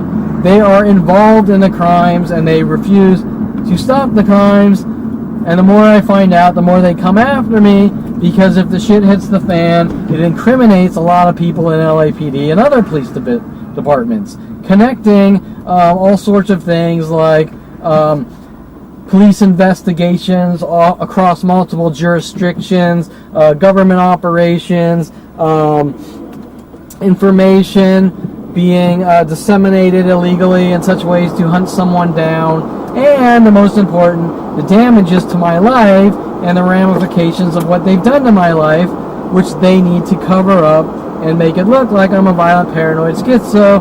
Hence, starting in 2013, when I started getting things on videos and photos, them ramping up their attacks from covert mental illness attacks to physical attacks, physical mobbings, verbal death threats, you name it, and all sorts of illegal arrests to tarnish my name, to try to get records in the police computers that I am a crazy person, 5150, violent paranoid schizo, to stop anyone from ever helping me. But if you look at the court transcripts, the things the lawyer did, the court reporter purchasing the adjoining property to my house, my townhouse. You can see that these are all illegal operations, which I have endless proof of, showing that the police are just hunting me down for extermination, and the more I find out, the more they want me dead and gone, so the truth doesn't come out.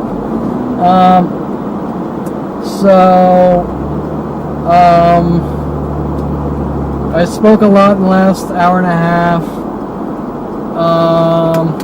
Let me pause this because there are more related facts to this, connecting situations and related facts, but I'm drawing a blank, and I've unloaded a lot of information, so let me gather those thoughts, and I'll be back in a few. Okay. Oh, wait, gotta fix my light. There we go, I think that's better. Okay, so I collected a very relevant thought so that people can understand the nature of these extermination operations. But also, let me just explain the this will be an off. Okay, whatever. I just pulled over. I had to take a tinkle. Whatever. You like that word, tinkle? That is inappropriate behavior in my family's world of you're not allowed to tell jokes, but or have a sense of humor. But I just pulled over to a random restaurant. Let's see, I haven't even looked at the name of the restaurant, so let me see what restaurant this is before I fully take off. Okay. The name... Oh, I'm not here yet. And what I'm going to explain to you right now is this happens at every place in the world I go. Wait, is it behind me? I think it's the other way. Uh-oh. Whatever. I pulled off to a random restaurant. I'm downtown LA. Nobody should know me. I'm Mr. Nobody. I'm some crazy paranoid schizo.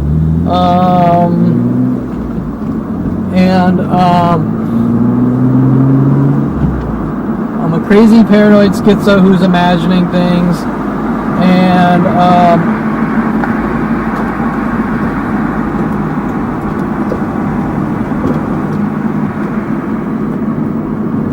okay, so I spilled a little Jamba Juice on my seat that fell aside because wait. Oh, I think we're still recording, but my phone disconnected. Here we go. Okay, we're still recording. So I spilled a little Jamba on my seat, and I stopped off at a restaurant to take a tinkle or whatever, and almost the entire lot, cars were parked forward like normal, except for one or two.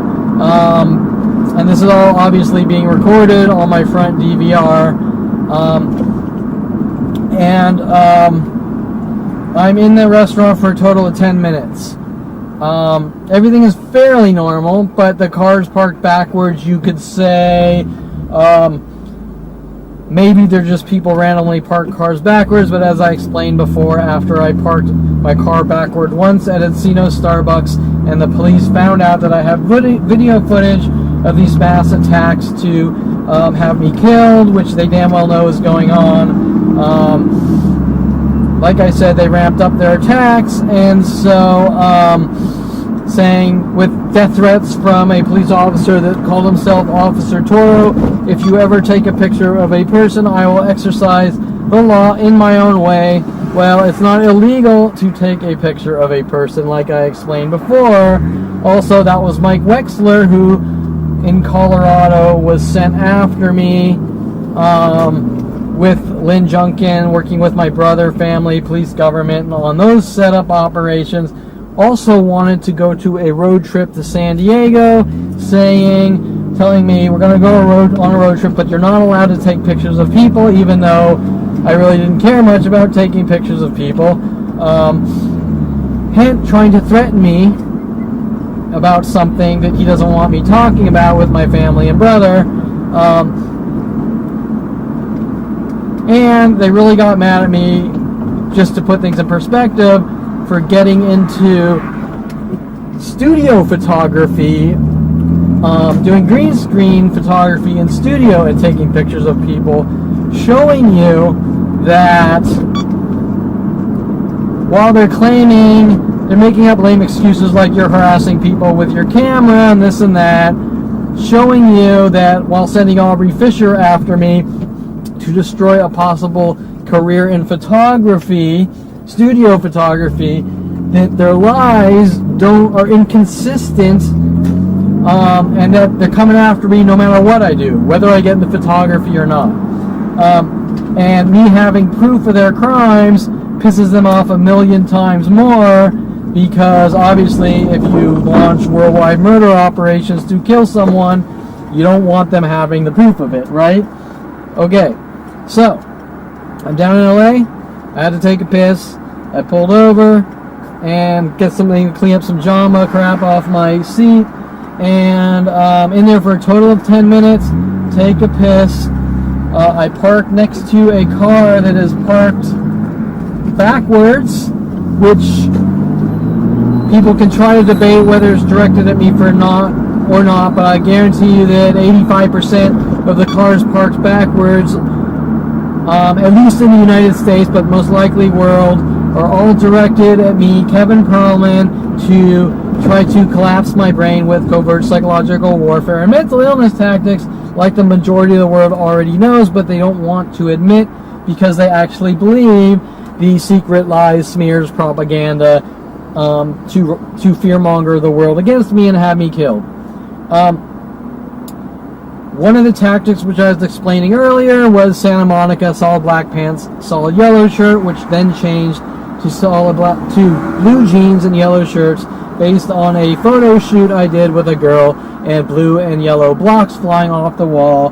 Hence, my family, the police, government coming after me for more harmless artwork. That this studio shoot, you can't come up with anything. While they use the black girl on the chessboard as I hate black women, and playing games with their lives, this one with the blocks, there is nothing you can even conceive of. You can't even twist and contort anything from this picture, because it's like squeezing champagne from an onion, right, or champagne from a rock, right? It's just, in order to do that, it's just, there's nothing you can link to anything based on fiction or anything, but they're still trying to use it as a mental illness weapon, if that makes sense, right? They're trying to hint, because you did this photo shoot, people are stalking you with these color patterns. Hence, Officer Toro, if you ever take a picture of a person, I will exercise the law in my own way. By the way, the reason he named himself Officer Toro and walked up to me freely, giving me his name, without me asking for a badge number or anything, which cops don't do, was linking back to a kid in Southern Oregon State College named Javier, who dated a girl named Dawn, and he joked around, walking around saying, if you mess with the bull, you get the horns. Well, why was he saying that? I can't exactly tell you, and I think it links back to my family, my father buying us the bull whips, and hinting that I hate black people based on kissing the black girl, right?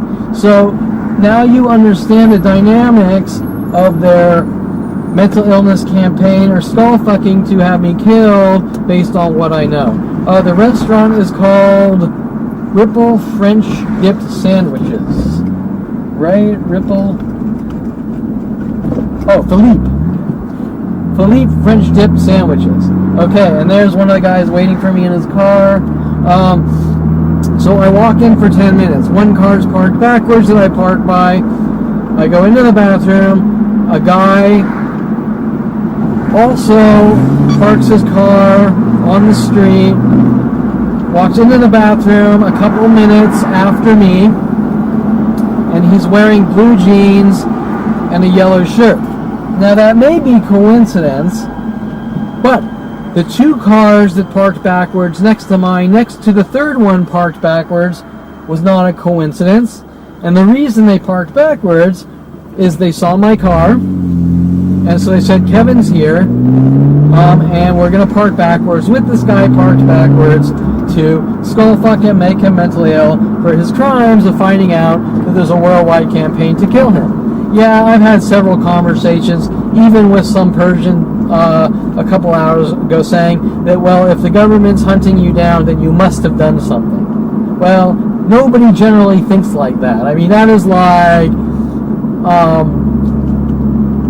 someone who has been given a mathematic template in life and believes anything he's told, right? Like me saying, all police officers are good people because they wear police uniforms, right? You have to be really stupid, and I can guarantee you that these people that saw me and did this aren't that stupid. And most likely the guy wearing yellow and blue, who after I pulled over, he instantly pulled over and followed me into the bathroom, and leaving I saw another guy walking down the block at the next corner is also wearing the same thing with a hood on. Well, they could be coincidences that just keep happening. Most likely it's because they're tracking my GPS on my phone like they were doing in the past. And I even have police scanner recordings of them saying, track that guy's cell phone, which is beyond any level of illegal and unconstitutional. You can only track people's cell phones and things like that. With warrants, you can't track people's cell phone because you don't like them, and more importantly, you can't track their cell phone for the sole purpose to have worldwide groups hunt them down, make them mentally ill, and kill them. And normally, if the government found out that was happening, they would put a stop to the person that is the ringleader of trying to have Kevin Perlman and me killed, right? Okay, so between that and all the conversations I have with the police and them showing their anger and rage towards me and accusations that it's somehow my personal vendetta against the police because I document me being hunted and killed also doesn't make any sense. But that is now how the LAPD is trying to twist and cover up their murder operations. Okay, so, but what does that tell you? It tells you that wherever I go, people are going to act out in a rage and take turns on me with mental illness tactics, and the ones that aren't following me see me worldwide take turns to try to provoke me to death and kill me. And then I met with the groups that are tracking, GPS tracking, while I go from city to city, and cities are notified this is where Kevin is. There's also another level of communication going on, and that is example, someone sees me, they will text where I am, people will instantly show up, being notified through SMS that this is where Kevin is, hunt him down and kill him with these mental illness tactics. Okay, and remember, this is worldwide.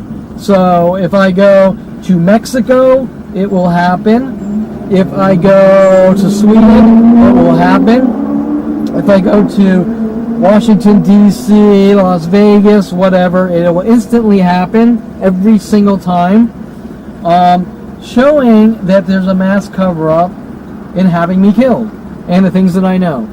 Now, I'm going to go back. Oh, hold on.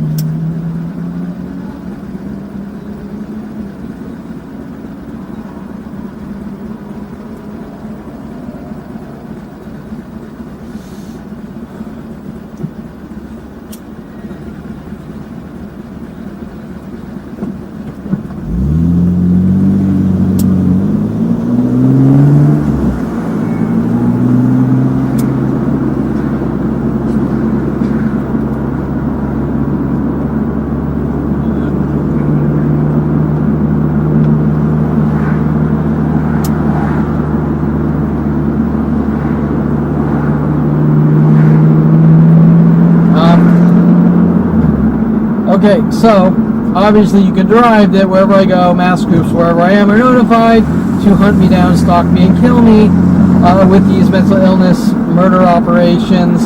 And nowhere does the Constitution say that if we don't like someone, we can all get together, hunt them down, and kill them with worldwide support, and make up whatever lie we want to justify killing the person, right? Because what that means is anyone can make up any lie they want about anyone. Because as far as Kevin Perlman goes, there is no judicial system. He's born, and everyone hunt him down and kill him. And that's it. There's no reasoning. Except the psychology community stating that we don't like him. That's it. And I've had such psychologists like Christina Vescovo hint to me, basically saying she knows a paranoid schizo and they're not allowed to leave their house. Well, there's no such thing. There's no such thing with people with mental illness not allowed to leave their house. There is, you committed a crime and you're under a house arrest and you have an anklet, but there's no such thing as, I'm going to label you as this, you're not allowed to leave your house because I'm a psychologist, right? Now, Christina Vescovo is like some cheeseball quack therapist who took a few psychology classes, isn't even a full-fledged psychologist. She's just a therapist and wants to feel special, right? But it doesn't matter. It doesn't matter if there's some psychiatrist with an MD. People are generally protected through the Constitution from thugging tyrant murderers that think they're special, like my family, and can hunt down and kill people, especially molesting 5-year-olds like they did to me mentally. Okay, so back on topic.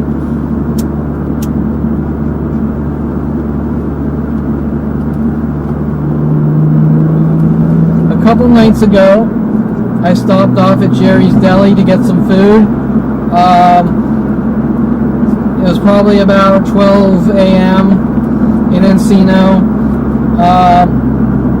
Instantly, of course, like usual, the chef starts whistling at me.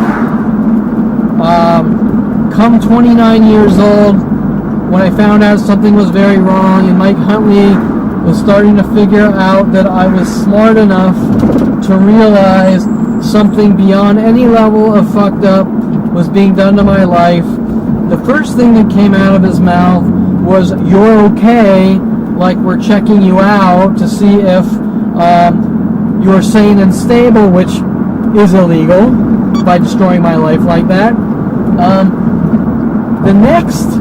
After that, he switched from "you're okay" to "we're going to kill you," the more I started to find things out. And what I was noticing at 29 was all the things around me and the angry, bitter people enraged at me.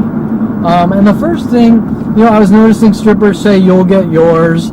I was noticing how, like, if I went to the DMV I've never been to in Simi Valley, that they had angry looks and the way they talked that I never picked up on because I'm not a famous actor. Does that make sense? I'm not some $50 million a year actor.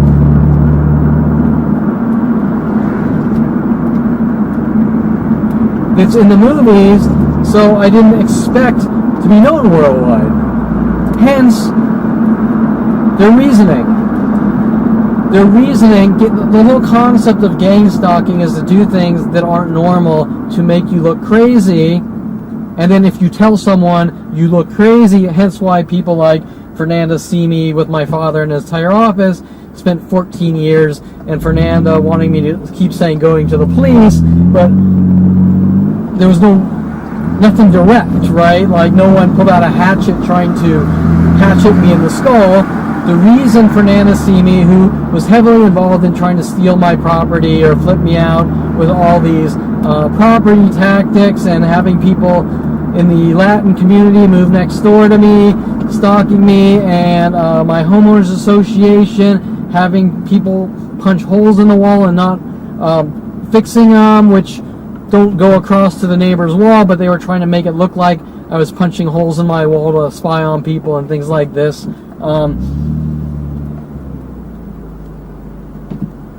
The reasoning is, once again, these frame jobs, but that is a person, a conduit, working with Lorena Escobar in my father's office, who Lorena Escobar is paid off to hunt me and have me killed, since she took a job there around when I was 16, and has been sending woman after woman after me in Southern Oregon State College, University of Colorado, paying people off to try to set me up and frame me and make it look like I'm a violent paranoid schizo and things like that, all linked to my father, right? Now, so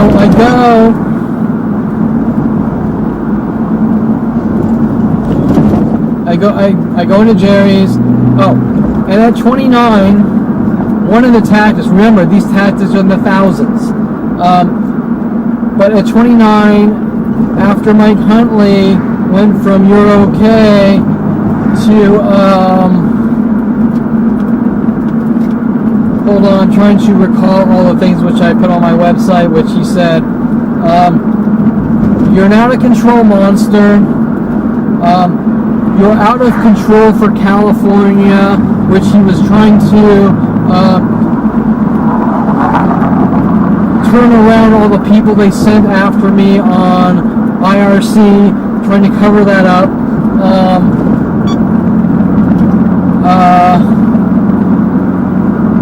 You had better live a careful life. I have given you enough rope to hang yourself with. Remember, I'm sitting in my office at Signet, which Mike Huntley wanted to start the company, which we had a 6-year company, and the guy who supposedly was my friend for 25 years and originally my brother's friend goes from "I'm your friend, let's make money" to "I have given you enough rope to hang yourself with. You had better live a careful life. We are using the system against you." Says anything everyone needs to know, that this guy is literally hunting me down to kill me, and he is obviously getting me close to him to try to set me up, like sending people like Jen Hess, who they paid off to hunt me, kill me, set me up with the police, to get those reactions they could not get, and now they need to cover them up, right? So because they could not get me to go ballistic on Jen Hess, they told the world I hit her with a mask on, right? Just one of these endless thousands and thousands of lies to the world. Now, at that point, aside from, I don't want to go into all the things I was noticing, I just want to give you enough information so that you understand that Kevin Perlman is walking around from place to place, and then he's noticing, or I'm doing this third person thing now, but I don't know why, but I am, so I'm going to place worldwide, and I'm noticing that everywhere I go, people are in an angry rage at me, right? But no one to this day, at 46 years old, will explain what I've done. There's never anything specific. Your past caught up with you, you know what you did, blah, blah, blah, but there is never anything specific. Okay. Especially to justify worldwide global murder operations. Okay. Now I can talk about all the people sent after me on IRC. Like one guy's name was Paranoid, and he was trying to make me paranoid and mentally ill.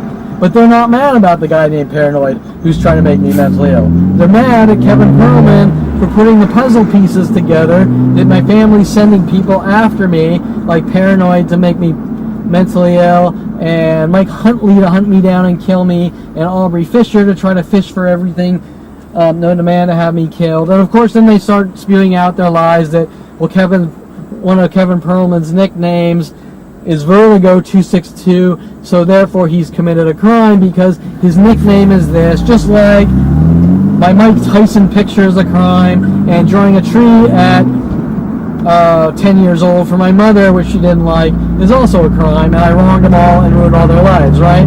I'm making them kill me, right? Yeah, right. Okay, so, one of these tactics is the whistling tactic, and the reason they do it is to hint that I'm a whistleblower. And so, and it took me years to figure that out based on people's behaviors and people asking me about my life and then whistling at me and then watching larger and larger groups try to kill me within that hour, is that they get mad, they hint that I'm a whistleblower, and then they hunt me down and kill me. But that doesn't make much sense, because that's like saying, You turn 29, you find out there's a worldwide campaign to kill you, and you're a whistleblower for saying I don't want to die, right? That doesn't fit the criteria of whistleblowers. It's just more skull fucking to make you look crazy while trying to kill you.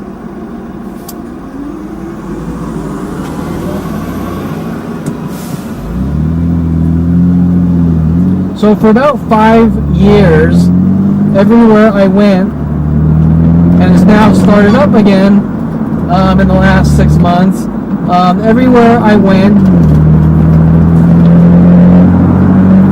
people would whistle at me, right? Didn't matter. Hop in my car, drive to Oxnard. Hop in my car, drive to Laguna Beach. Hop in my car, drive to San Diego. Something like 10 to 50 times per day, someone would see me and whistle at me.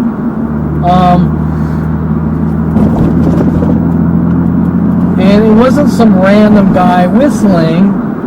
It's done in such a way to let me know it's directed at me. For example, if I'm walking down the street, someone will see me and within a 10-foot radius they'll start whistling and stop. Or every restaurant or coffee shop employee in the world will sit there and whistle over and over the entire time I'm there, right? Every single one, showing that it's about me. So I go to, and then more importantly, every restaurant in the world I go to, the chef or some employee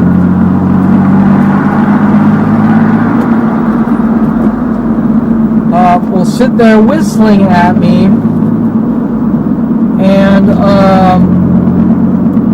I believe that links back to a guy that Kelly Hatch was dating at University of Colorado, who she said went to culinary school, and I said something negative about him because I was friends with Kelly, and that supposedly was the end-all be-all of crimes, which, as we all know, people talk about people all day, and people have friends, and people talk about their opinions about other people, and they are not crimes, and people are hunted with worldwide support and killed over, just like tapping your foot around Aubrey Fisher, saying that you committed the foot-tapping crime and it's your behavior. Right? Do you understand? Okay, so last night I go to Jerry's Deli. The chef starts whistling over and over that you're a whistleblower. He gives me the matzo ball soup I ordered, and he gives me 3 bagels with holes in them because I made some joke that I'm a kebble hole. Because one of their claims is that because Kevin Perlman, me, is an asshole, he needs to be hunted and killed by worldwide support, even though I'm the opposite of an asshole, trying to make me think that there's an asshole crime out there that there's worldwide groups hunting down and actively trying to exterminate with billions of government dollars. Right? No, I don't think so. Okay, so I've met tons of assholes in my life, especially murderers like Mike Huntley, and they're not being hunted and killed. And Mike Huntley isn't just an asshole, he's a murderer, right? He's a murderer that has invested over 30 years in trying to have me killed, but he has done nothing wrong, working with the LAPD and NSA and FBI on worldwide murder operations. And that's okay, just never say anything negative or you're an asshole with worldwide people to hunt you and kill you, right? So, the chef exerts the you're a murderer tactic, or you're a whistleblower tactic, and starts whistling the entire time I'm there. I'm a kebble hole because there's a porn star named Asa Akira, who her screen name is Asa Hole, and the reason she chose that, along with her hidden messages about my Oregon life, my Southern Oregon State life, is because she's doing their little parody, I'm like Kevin and I'm an asshole, and their paranoid schizo tactics.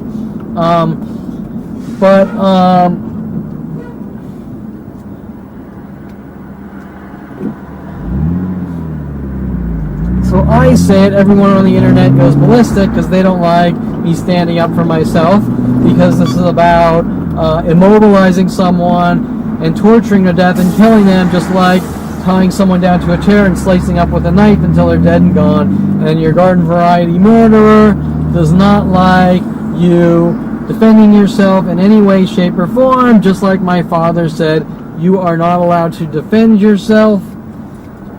With Mike Huntley also telling me you are not allowed to defend yourself,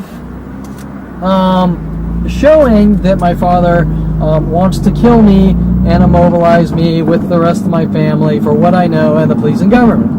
Right? Immobilize the target and torture and kill them and do it in such a way that they can't defend themselves. They just die. They can't tell anyone. They just die.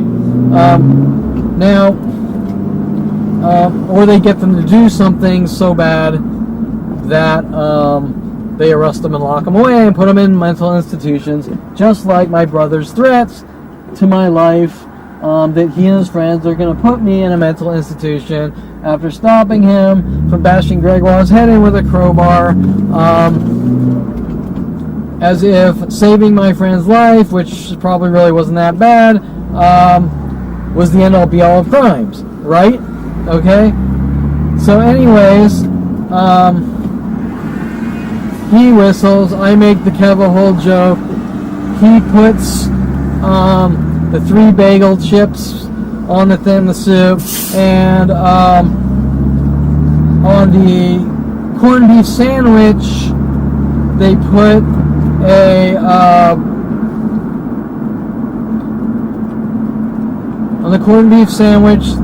he puts an olive with a toothpick, obviously hinting about holes, because I've eaten at Jerry's for over 20 years, and the amount of corned beef sandwiches I've had, there was never an olive with a toothpick on top, right? You get the idea. So once again, these are little cryptic messages, and it's not in a joking way. It's all day and night, 24/7, from every stranger on the planet until I'm dead and gone, while I tell people what's going on, and they go, you're crazy, it's not. And no matter how much video footage proof of the blatantly obvious things, like 20 pairs a day of identical cars and twos in front of my house alone, everyone refuses to look at. In the psychology community, even the police department, the detectives, the death threats on video, the police pretend don't exist, right? I've had all sorts of lies with Detective Shapiro and Detective Angela Stewart going, yeah, you sent me a video, but there's nothing there, and no guy physically attacked you with his dog, and you have no proof of it, but I gave them hospital reports showing dog bites, right? All these things, black and white proof. They just sit there and turn a blind eye because they're involved in a murder operation to have me killed. And they don't want that coming to light. And this is now a worldwide murder operation to have me killed. Okay? All based on things like being the nicest person known to man and stopping my brother from bashing Gregoire's head in with a crowbar, which, once again, my family supports my brother bashing people's skulls in with crowbars, and then saying Kevin's a rat for saving his life or speaking out about it after finding out that I'm being hunted and killed by worldwide support. Now, here's where things fall apart. They fall apart when my family and everyone around me's behavior does a 180 to other people. For example, after my father hiring me to work in his office, he plays this game like by talking and being social with the employees. I'm a reckless, crazy man. And while my father's in the office, he plays this game like people don't talk and this and that. But when I'm not looking, or I'm not around, my father's kissing them all on the cheeks and going out to social events with them, right? So, what my family tells me to my face is a 180-degree disinformation to reality and how things operate, with my father telling me that I don't know how how the world works and I'm weird and I'm crazy, right? But when I'm not around, my father exerts the same perfectly human, normal behaviors, just like everyone else, the same as me. So the reasoning behind their madness is to brainwash me into thinking that I'm a bad person and did something wrong, and I'm reckless and careless and an out-of-control monster and doing things that are creating chaos, which are all perfectly normal, right? Example, going to a coffee shop, reading a book, resting your feet up on a chair outside is not a reckless behavior. It is perfectly normal, and if that was the case, companies like Lazy Boy Chairs or the billions of chair makers that sell chairs, reclining chairs with footrests, would not exist because they're all inappropriate criminal behaviors, right? Okay, so in Jerry's Deli, not only do we have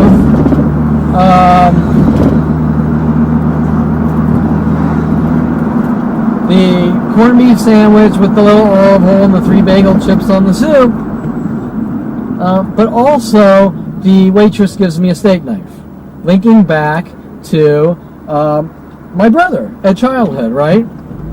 Okay, so now why is the chef hinting that I'm a whistleblower while sending me hidden messages to make me mentally ill?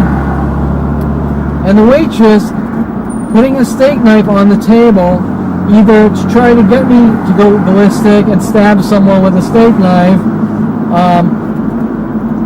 or hint to me that it's somehow like you're a whistleblower and I'm hinting to you why, right? Okay, first of all, why would they care, right? That's the most important question. Why would, I'm 46 years old, when I was, who knows, 8 to 10, 12, this stupid, insignificant incident happened that nobody could care about. My brother decided that he and my family with the government are going to kill me over some incident that they don't, that nobody could care less about. And a random waitress at the age of 21 years old and the chef that I have never seen in Encino are mad about this event that nobody could care less about, right? Nobody at all. I mean, if I were to walk up to you and say, you see that guy, this event happened to him when he was a kid, blah, blah, they would laugh at me. They would go, so? Who fucking cares? Did anyone get hurt? Is anyone dead? Blah, blah, blah. No? Okay. And they go, you're crazy for telling me that, right? Okay. So, you get the idea. They want reactions. They want to set me up. They want to try to guilt me to death. And they want that coerced false confession that I tried to kill my brother and this and that. Over things that nobody could care less about. Okay. So, this type of thing happens at every place and location worldwide. And it's always the same thing. We have worldwide campaigns to kill you over things that don't matter. And you better not tell anyone that there's worldwide campaigns to kill you, or we're going to kill you for being a whistleblower. All equates to the same exact thing. We're just going to kill you. No matter what it takes. We want you dead and gone. Right? Now, I've heard all sorts of things like his kind can't exist. I don't exactly know what that means because my kind of being single was created by a family launching worldwide campaigns saying we're going to hunt you down with worldwide support and you're not allowed to have friends, relationships, meet anyone, have sex, or do anything else because we're going to kill you. And then, like everything else, trying to turn it around that Kevin is a sociopath and plays mind games with people and tries to kill people and he's doing these things with his art and blah, blah, blah. Just jumping from one thing to the next in the thousands until I'm dead and gone. All coming from a family at 5 years old. We had a kid. We don't like him. He's 5 years old. We're going to have an abortion. We didn't get what we wanted. Let's kill him. Well, why is the government helping? I cannot tell you. But there's the government and worldwide support.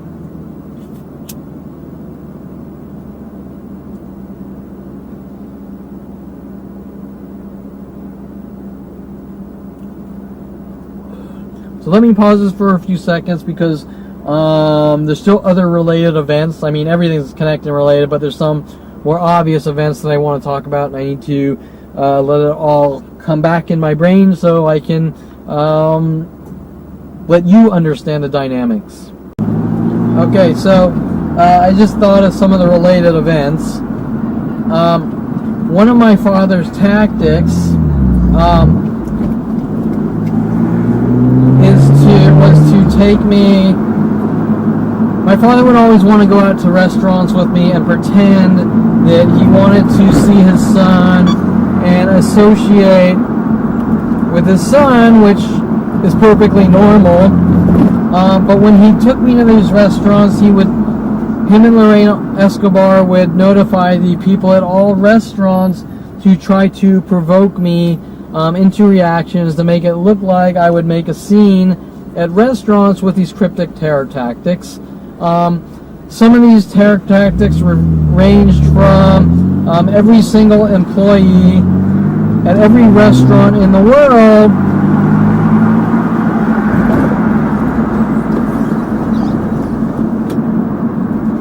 saying enjoy in repetition over and over to try to trigger me to make it look like I'm a violent paranoid schizo to get reactions, right? There was a whole set of these tactics. Hey, you go in, the hostess might say hey really loud, hinting about one girl, Heather Yankee Doodles, that they sent after me to follow me to the Encino Starbucks to stalk me, and then say I'm stalking her from the Yankee Doodles pool hall. My father would have waitresses from the pool halls with Lorena Escobar follow me to strip clubs and get jobs there, saying I'm stalking them. Same with restaurants, either waiting for me, trying to get me to talk to them so they could go ballistic and say I'm stalking them. Things like this. One's name was Gina from Yankee Doodles, which was following me to Houston's restaurant and foreplay. And I didn't know. I thought it was just a coincidence. So I was being really nice to the person, but you can only imagine the things that were being said.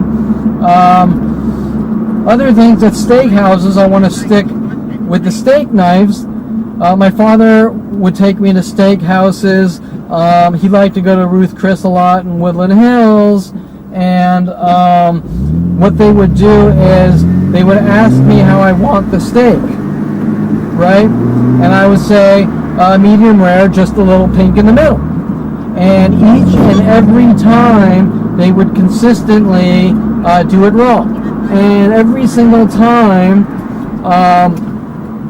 they would make it like bloody rare, like gummy, right? Like obviously if someone says I want the steak medium rare, just a little pink, it's pretty straightforward, right?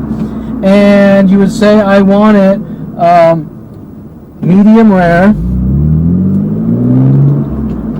and it would be beyond any level of rare, like steak tartare, and you say this isn't medium rare, and you take it back and come back, it'd be the same. You take it back and come back, it'd be the same. You take it and come back, it'd be the same.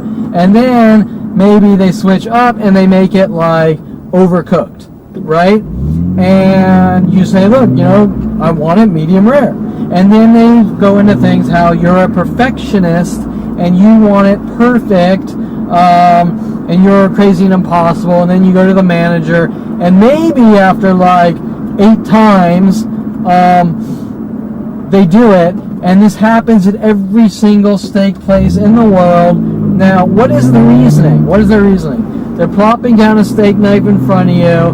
You got a father telling the world that you tried to kill your brother with a steak knife, that on something that he wasn't around and he won't leave it alone.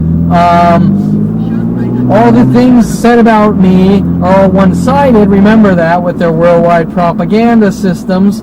So it's back to the you're not allowed to defend yourself, right? We said these things about you. They're true.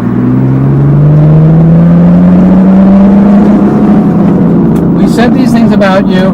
They are true.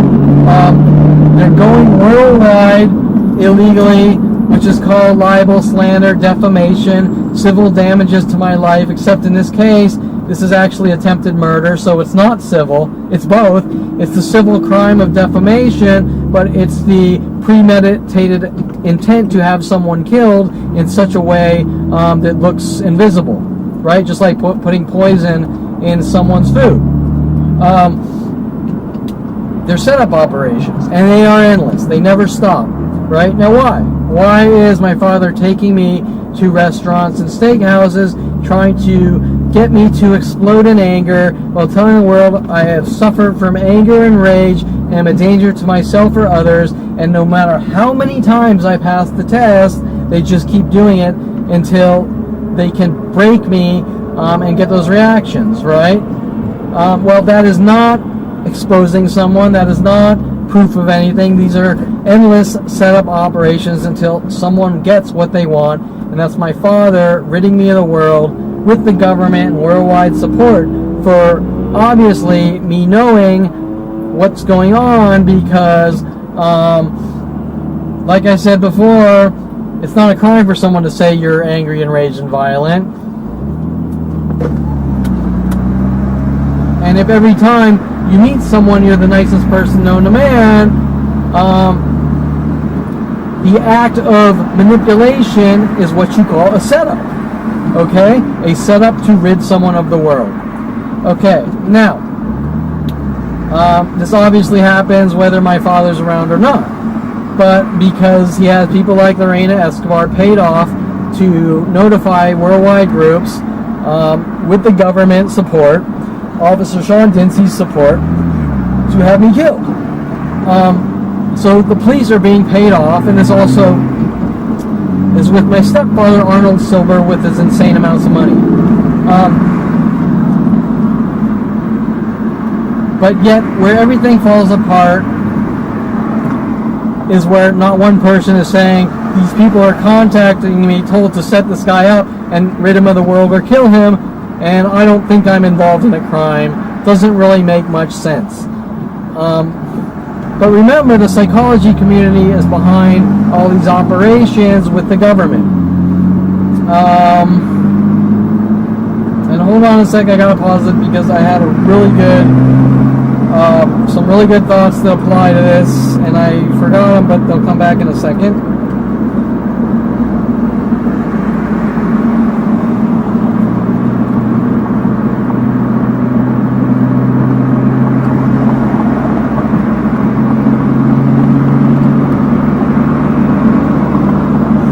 If I can find the app.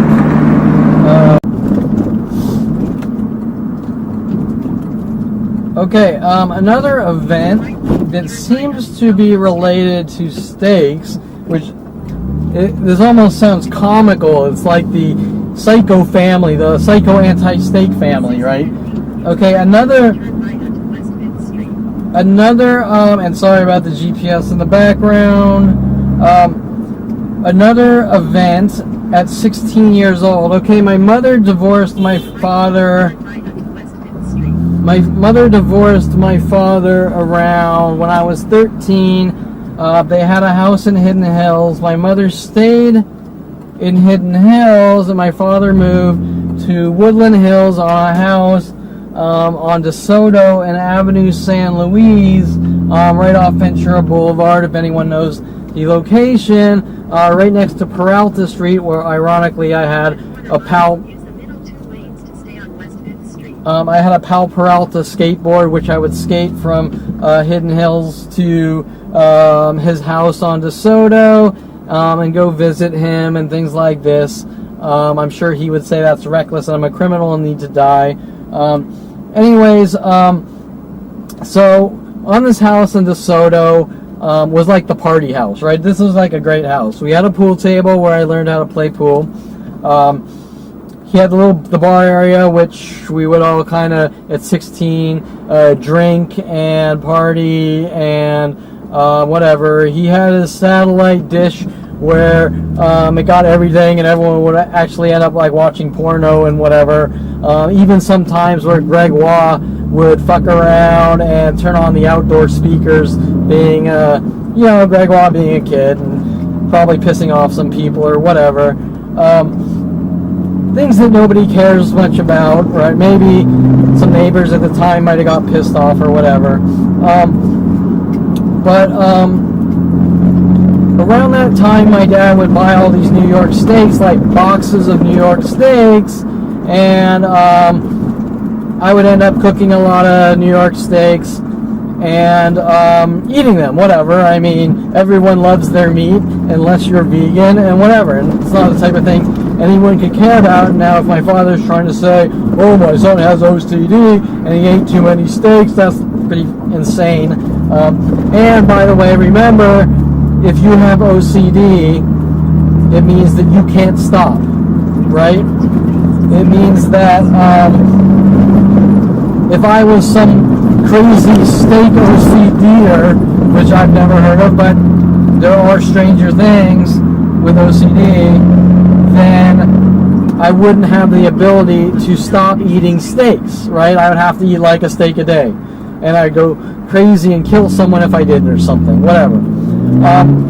Needless to say, I eat the steaks, he gets mad or something, I can't tell you, but around this time, he had his dog Rhoda, and supposedly the reason he called Rhoda was because his girlfriend Donna, who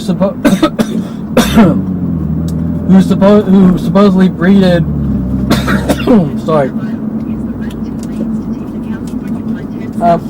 Oh wait, I need our light. We need light. I'm not lit.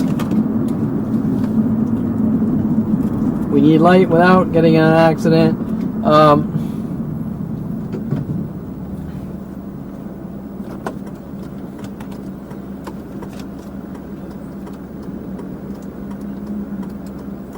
Uh-oh.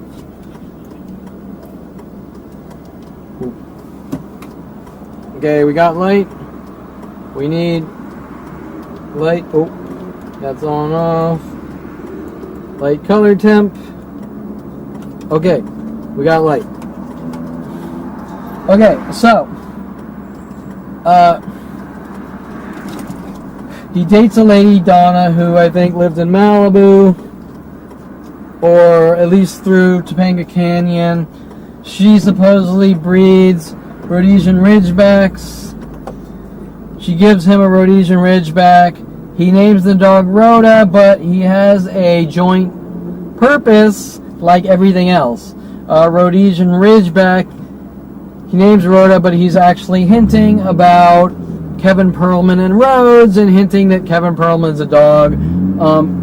Things I never quite picked up on until the endless Kevin's a dog hidden messages. Well, people try to mentally shock me to death, so to speak, with their psychological warfare tactics, and Rhodey Morales coming in my life, trying with the LAPD, trying to get murder confessions that I killed someone, and I have newspaper clippings of Rhodey and involved in these investigations. And Rhodey, while pretending he's the fun-loving, friendly guy, like I said before, the fourth person from 20 to 30 saying, Kevin, let's go to strip clubs, while staging all these frame job operations that I'm trying to make people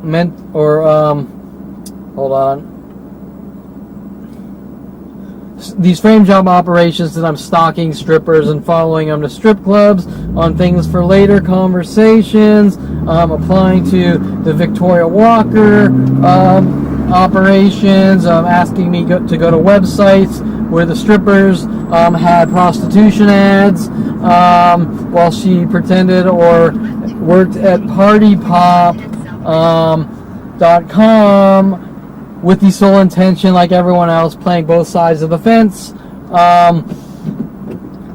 to stage these things. Example, everything they put spyware on my computer. NSA is tracking everything I do on my computer. And then Victoria Walker would say, Kevin, can you go to my website and do this? Leading me to, this is just one example out of many, leading me to a stripper named Stephania, a Latin stripper, hinting about Skylar Stephanie, which was working on me with the why is the sky blue tactic. And then Rhodey Morales saying, let's go to foreplay, where Stephania follows me to foreplay, befriending me, or not befriending me, but wanting to spend all her time with me. Then she follows me to the Oxenar Experiment Rhino, trying to make it look just like the Alexis Amore tactics, that I'm following her from place to place, right? And of course, when Stephania gets jealous, she gets angry, and even more and more groups come after me. But to be realistic, these groups were always hunting me, just trying to make it look like it's somehow Kevin's fault for being reckless, treating women like shit, and Kevin's an asshole, and this and that. None of them obviously are true, because how can you diss a stripper? Their job is to talk to you, get lap dances, take your money, and then be on their way, right? So obviously, Stephanie, like the thousands of other strippers and girls on IRC who wanted me dead to begin with, who never had any intentions of dating me, getting married, and having a family, all of a sudden I've wronged these people by the crime of not dating them, marrying them, or whatever. Doesn't make any sense like everything else, but that's not what the world is told, right?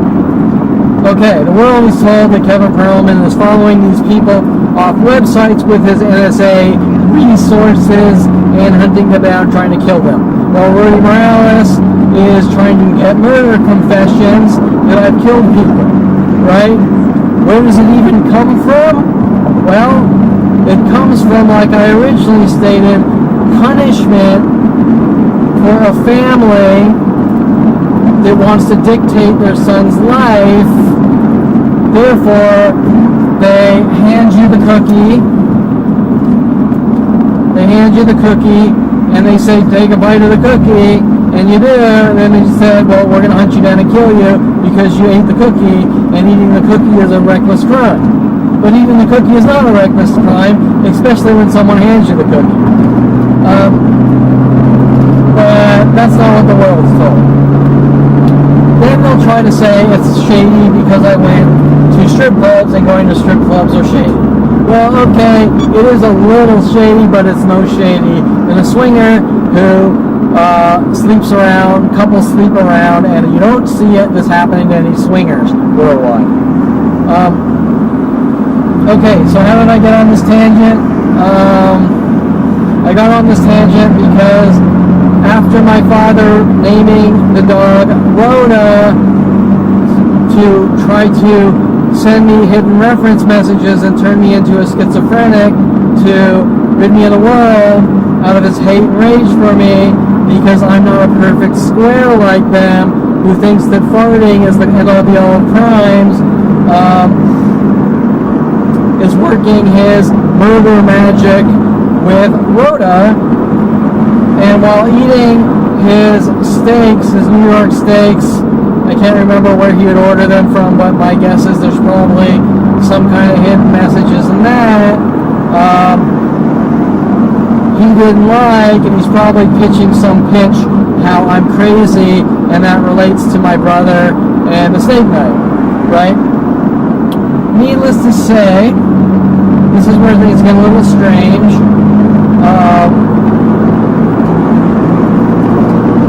Rhoda, who my father put shock collars on to control, instead of showing his lack of communication and an abusive murderer,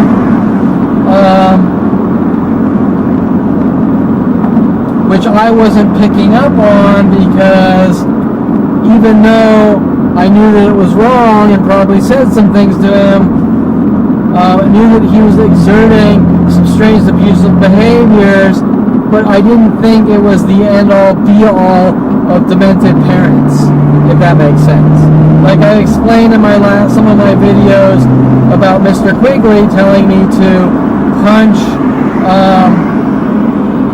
Paul Schaefer, the bully kid who was bullying me in class because he wanted to set me up for assault and battery, and make it look like I'm a violent paranoid schizo.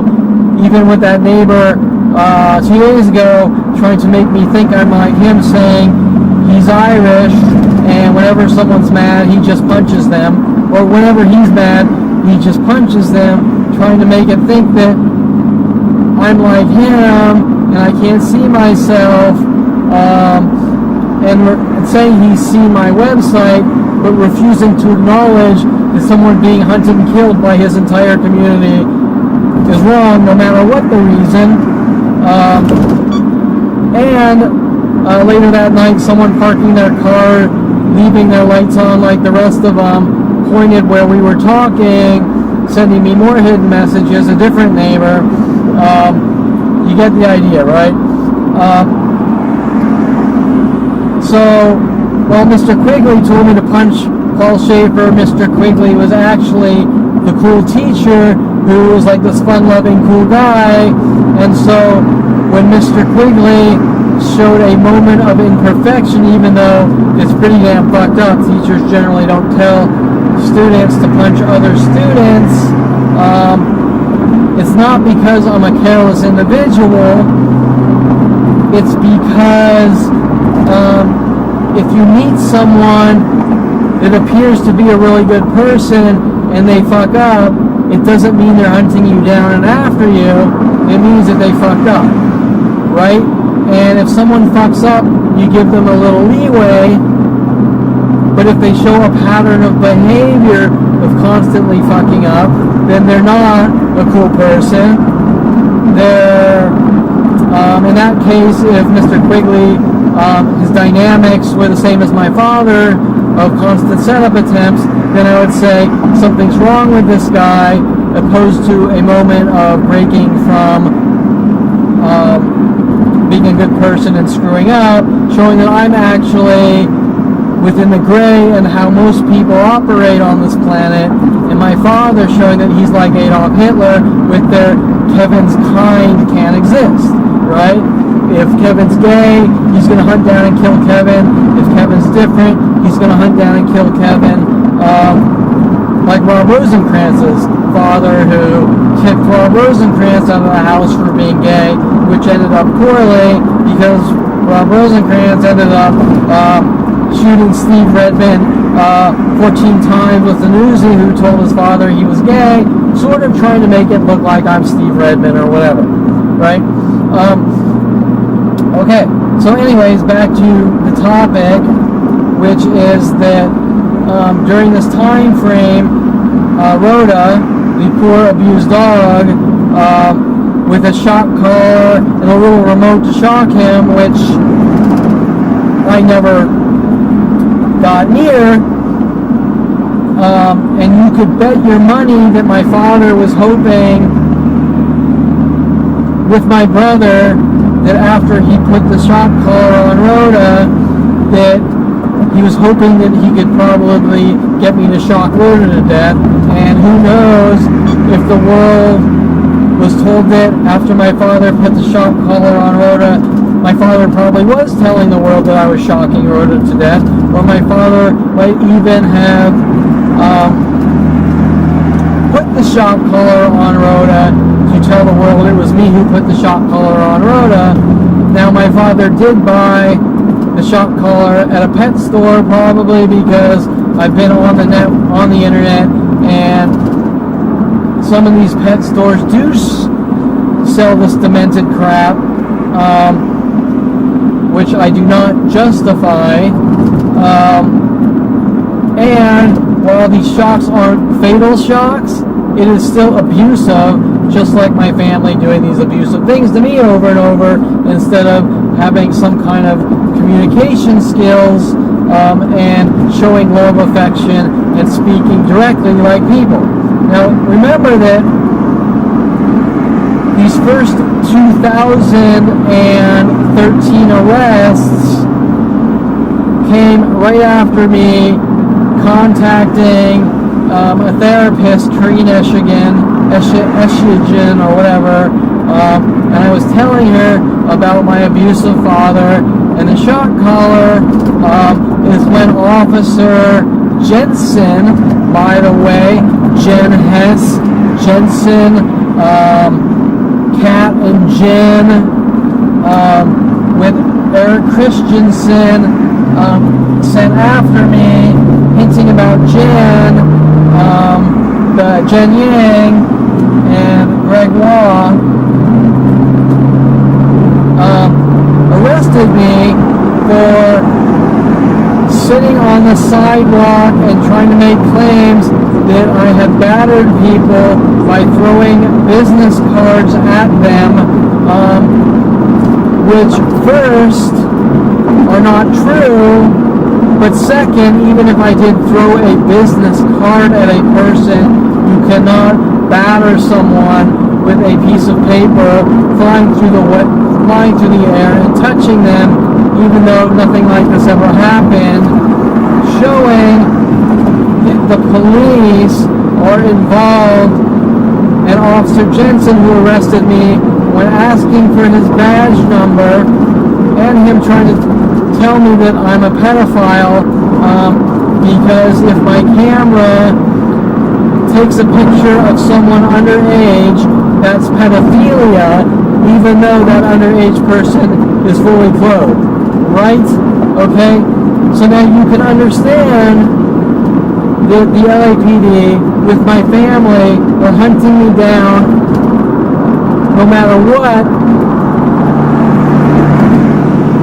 It's not because I did anything wrong, and they're trying to get whatever they can to use against me, to either exterminate me or lock me away in jail cells or mental institutions, not because I've done anything wrong, but because of what I've known. Hence, Officer Toro, before Jensen, if I ever take a picture of a person, he will exercise the law in his own way. And Mike Wexler, 8 years before this in Colorado, with his hints, I better not ever take a picture of a person, showing that they are going to hunt me down and exterminate me if I am the perfect role model or not, and hence you understanding what's going on. So, Rhoda hated being outdoors. We're at my father's house in Avenue San Luis, and we put Rhoda outside one night, and Rhoda wouldn't stop barking. So, well, Rhoda kept barking over and over. She wanted to get in. Spoiled dog. As I come outside, because Rhoda wouldn't stop barking, the neighbor of Avenue San Luis that lived above my father's house yells at me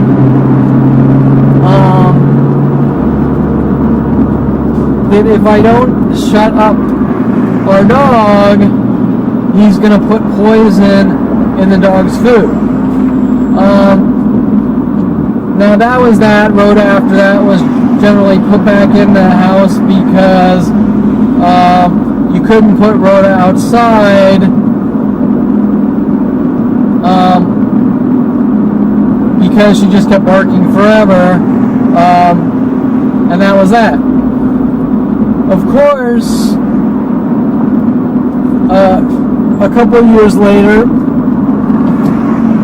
after graduating and going to Southern Oregon State College, one of Kelly Hatch's weird paranoid schizophrenia tactics was to tell me that growing up, she wasn't allowed to eat food at her parents' house, and her father put locks on the cabinet doors for the food, right? Now, why did she tell me that? Was it true? I highly doubt it.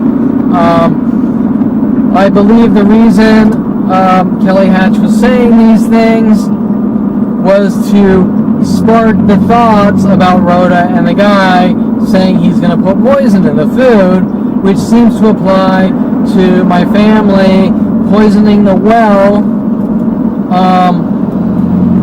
About every person or female that I come in contact with bombardments of every lie known to man before I meet them, saying Kevin did this, Kevin did that, poisoning the well. But what was the real reason?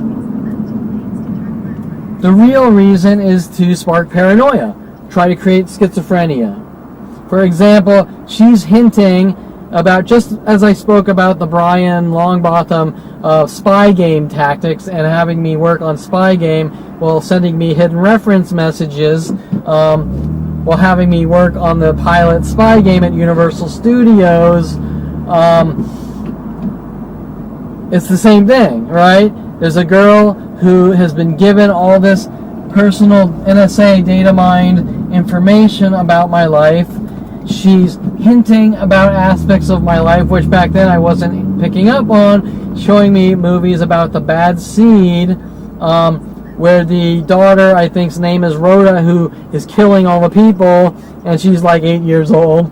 And she's hinting about Rhoda the dog, and she's hinting about the guy saying, if you don't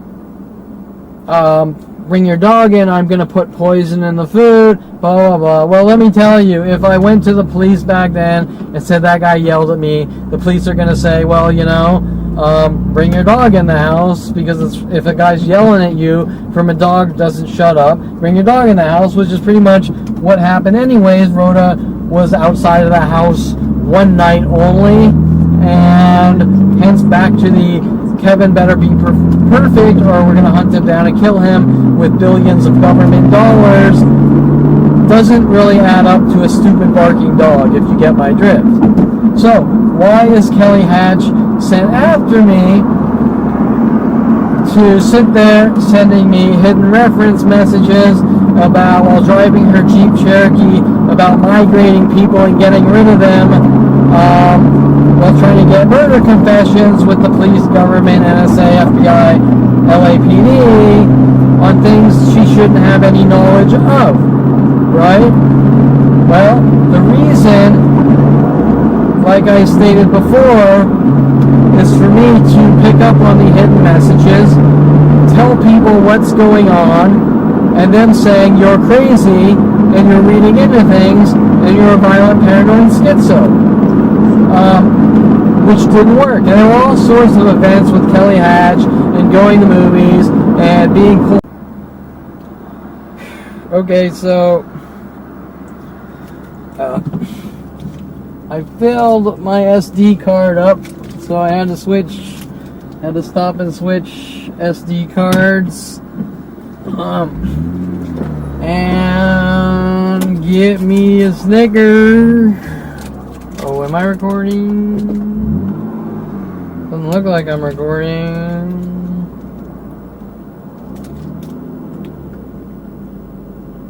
It says I'm recording, but the little light ain't blinking. Huh. Okay, I guess we're recording. The light ain't blinking like it normally does. Okay, so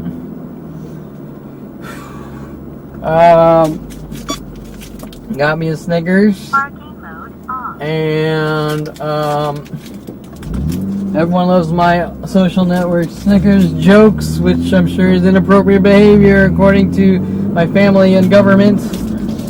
Anyways, alright, so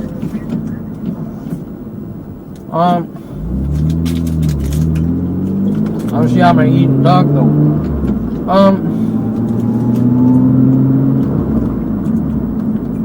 Where was I though? I got cut off mid-sentence. I was talking about Rhoda, Kelly Hatch.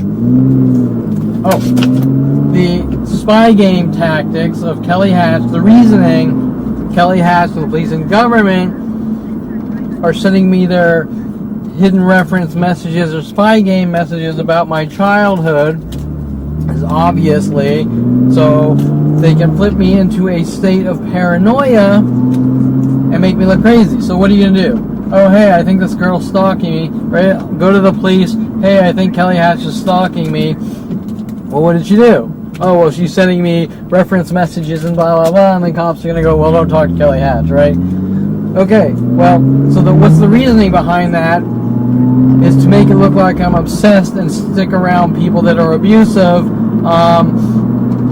except the problem is that they leave out the full story like usual, which is you keep going from person to person, and they just keep taking over one sequentially after the next until something bad happens, at least they hope.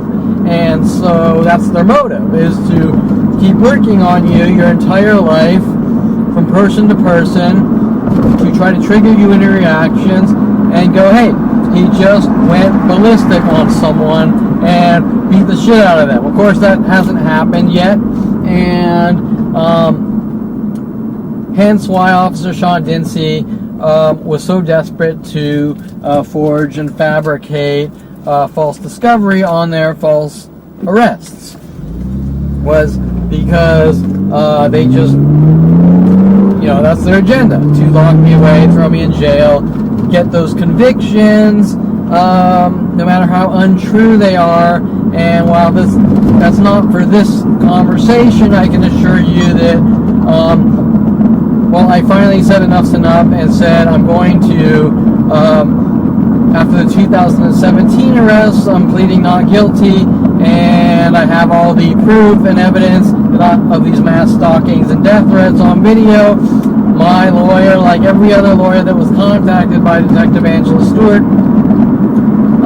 and Shapiro and the entire police department and NSA, FBI worldwide, like usual, managed, and I don't know how, to contact every lawyer on the planet, literally, and I could not get help from any of them while they all started to spout out shit that I'm crazy and this and that. And remember, these are strangers, people that don't know me in different cities and different states, all stating that I'm crazy and they won't help me. Says anything anyone needs to know. It's not the police's job to contact lawyers and tell them don't help Kevin Perlman and stop the truth from coming out, and say you're crazy, I'm not going to help you, no matter how much proof you have. Oh, well, I don't feel like looking at the proof, right? Well, I want to show you what's being done to me, to thousands of lawyers. Nope, I won't look at it.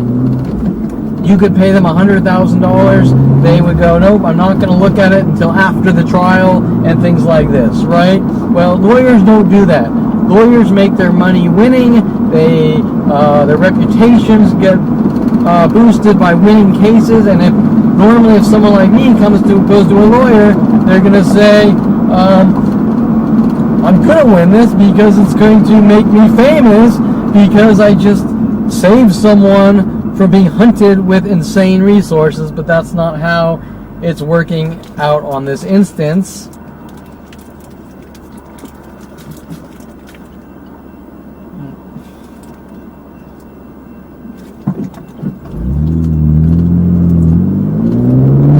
Which means that these resources being used on me go straight to the top on government, federal types of operations, which are way beyond illegal, known to man, which Edward Snowden came forward about. And I am the example of what Edward Snowden talks about. You're living your life, you turn 29, you're met with 100,000 raptors from both sides coming in at you in all directions. You don't know what the hell is going on. You wake up this horrific nightmare that you are literally being hunted by a planet full of people for no reason at all.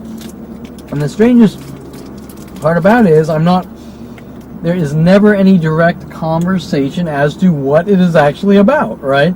You're just a bad person. We have a planet full of people we're going to hunt you and kill you with psychological warfare operations, and you know what you did, blah, blah, blah, but yet the very people like my father that says, you know what you did, can't tell you what you did because he damn well knows, like everyone else, that there is nothing you did. And anything you could have done could not justify a planet full of people trying to kill you in such ways that you can't defend yourself or tell anyone, right?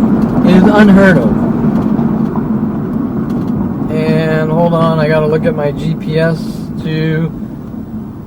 I'm on my way to Santa Monica here, and I was already harassed at the first black guy saying things in patterns of threes at the gas station, trying to trigger me into a fight. So once again, you get the idea in all these videos. In every single place I stopped, or at least almost every single place I stopped at worldwide, I met with anger and rage, with people trying to make me mentally ill and kill me. But they're trying to spin it off as, like my father tried to tell me in his cryptic ways, that people are just teasing me, but yet it's this, you're known worldwide, but you're not known worldwide, and every single person you meet is going to tease you to death endlessly, and then tell you you're imagining it and nobody knows you, is a paranoid schizophrenia campaign orchestrated by the psychology community with police and government to exterminate you and eradicate you and get those reactions, keep you in a state of pain and mental pain and aggravation while people play these games. The only type of crimes is if you're physically touched or something like that, right? Well, I can assure you that there's tons of crimes that don't involve physically touching people. Fraud is a good example. People that steal like $100,000 of your money and trick you into thinking that you're doing business with them. They are not touching you, and those are criminal acts, right? Since I'm on that topic, that is one of the scams my father and these mass groups were trying to pretend that I've somehow stolen money from them. I'm on the run example. I was talking about it on some other videos, which link right back to Eric Christianson.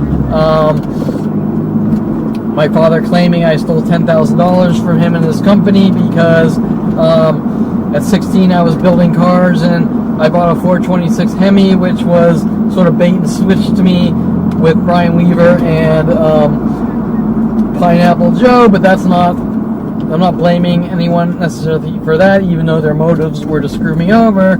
I'm more blaming my father for stating that I stole $10,000 to buy the engine, because what happened was I worked in his office. He hired me to work in his office. I worked in his office in the file room for several years till my fingers bled so I could afford building cars, and my father got mad because he didn't want his son building cars because his son's supposedly out of control, even though he hasn't done anything out of control. And I'm not mentioning person after person at Kevin's Burgers and Mason and the street races constantly throwing vehicles at me to try to make it look like I'm a reckless driver, or the other people which did that in front of Honda dealerships and going to Calabasas High. Those for different conversations, but you get the idea that my family with the police and government will stop at nothing to try to rid me of the world, no matter how good or perfect of a person I am. It's more about dictating someone's life, but is it really about that? Because they jump from thing to thing. Playing pool at pool halls is reckless, while they watch their pool hustling movies and think that the pool hustling movies are real, to going to coffee shops is reckless. Well, last I checked it, going to coffee shops does not exert reckless behavior, right? And so, not reckless or shady behavior, right? You get the idea.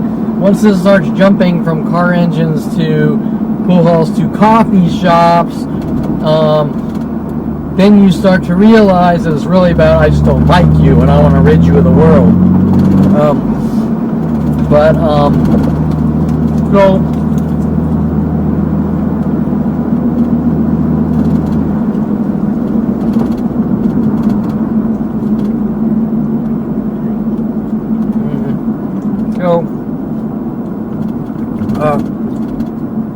Kelly Hatch. Hold on. Uh-oh. Sorry, my GPS just said you got to the location, which isn't the exact location. It's in the vicinity, so I'm going to pause this here while I reroute my GPS. Where is my GPS? Where's my pause? Pause. Okay, so I've arrived at Santa Monica. I'm on Colorado Street. I'm guessing tonight I will see lots of people with solid black pants, solid gray shirts, and probably either solid black pants, solid red shirts, or solid black pants and yellow shirts, or blue pants with yellow shirts, all in mass groups. I just got here, so I haven't looked, but usually what happens is the numbers exponentially increase very rapidly within 15 minutes to a half an hour, where you see a rate of change from normality to mass stalking pattern groups. And so, like I said before, this is one of the thousands of tactics, from color patterns to verbal type things, like the amount of people that when they talk to me they say man, hinting about things in repetition until you start to question why do they keep saying this over and over. But of course you're always told I don't know you and you're imagining it. Anyways, I think I'm fairly spent on the steak knife thing, and I'm sure there's all sorts of connected other events about that. And keep in mind when I'm talking, or keep in mind if you've listened to the entire conversation, you'll realize that this isn't a simple situation where I think you did this, I don't like you, I'm not talking to you, and it's over with. These are situations that are connected worldwide from person to person, working all sorts of paranoid schizophrenia tactics to try to exterminate me.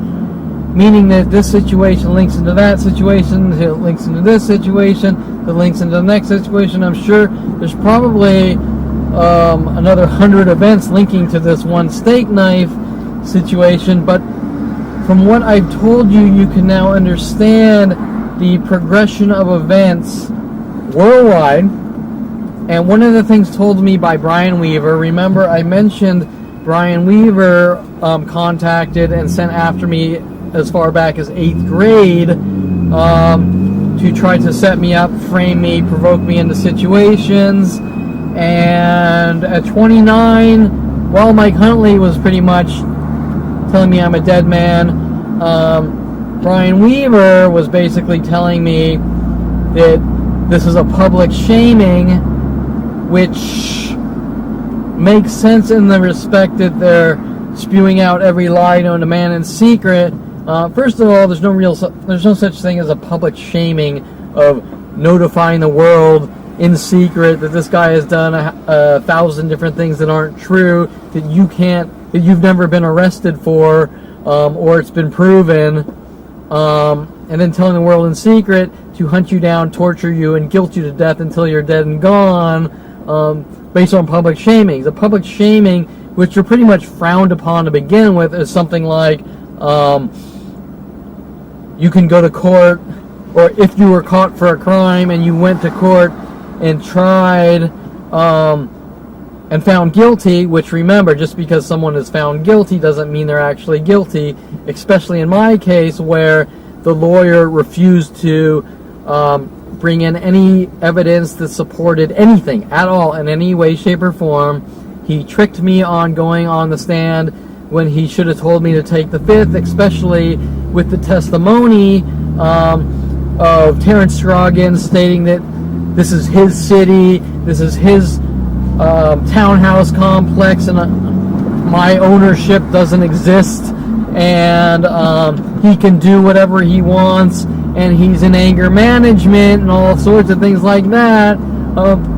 My lawyer should have told me to not take the stand, which most lawyers would tell you to do anyways. But not only that, even right before I took the stand, my lawyer and another person sent after me posing as a criminal defense lawyer, which actually works for an insurance company as a civil lawyer. What was his name? His name is...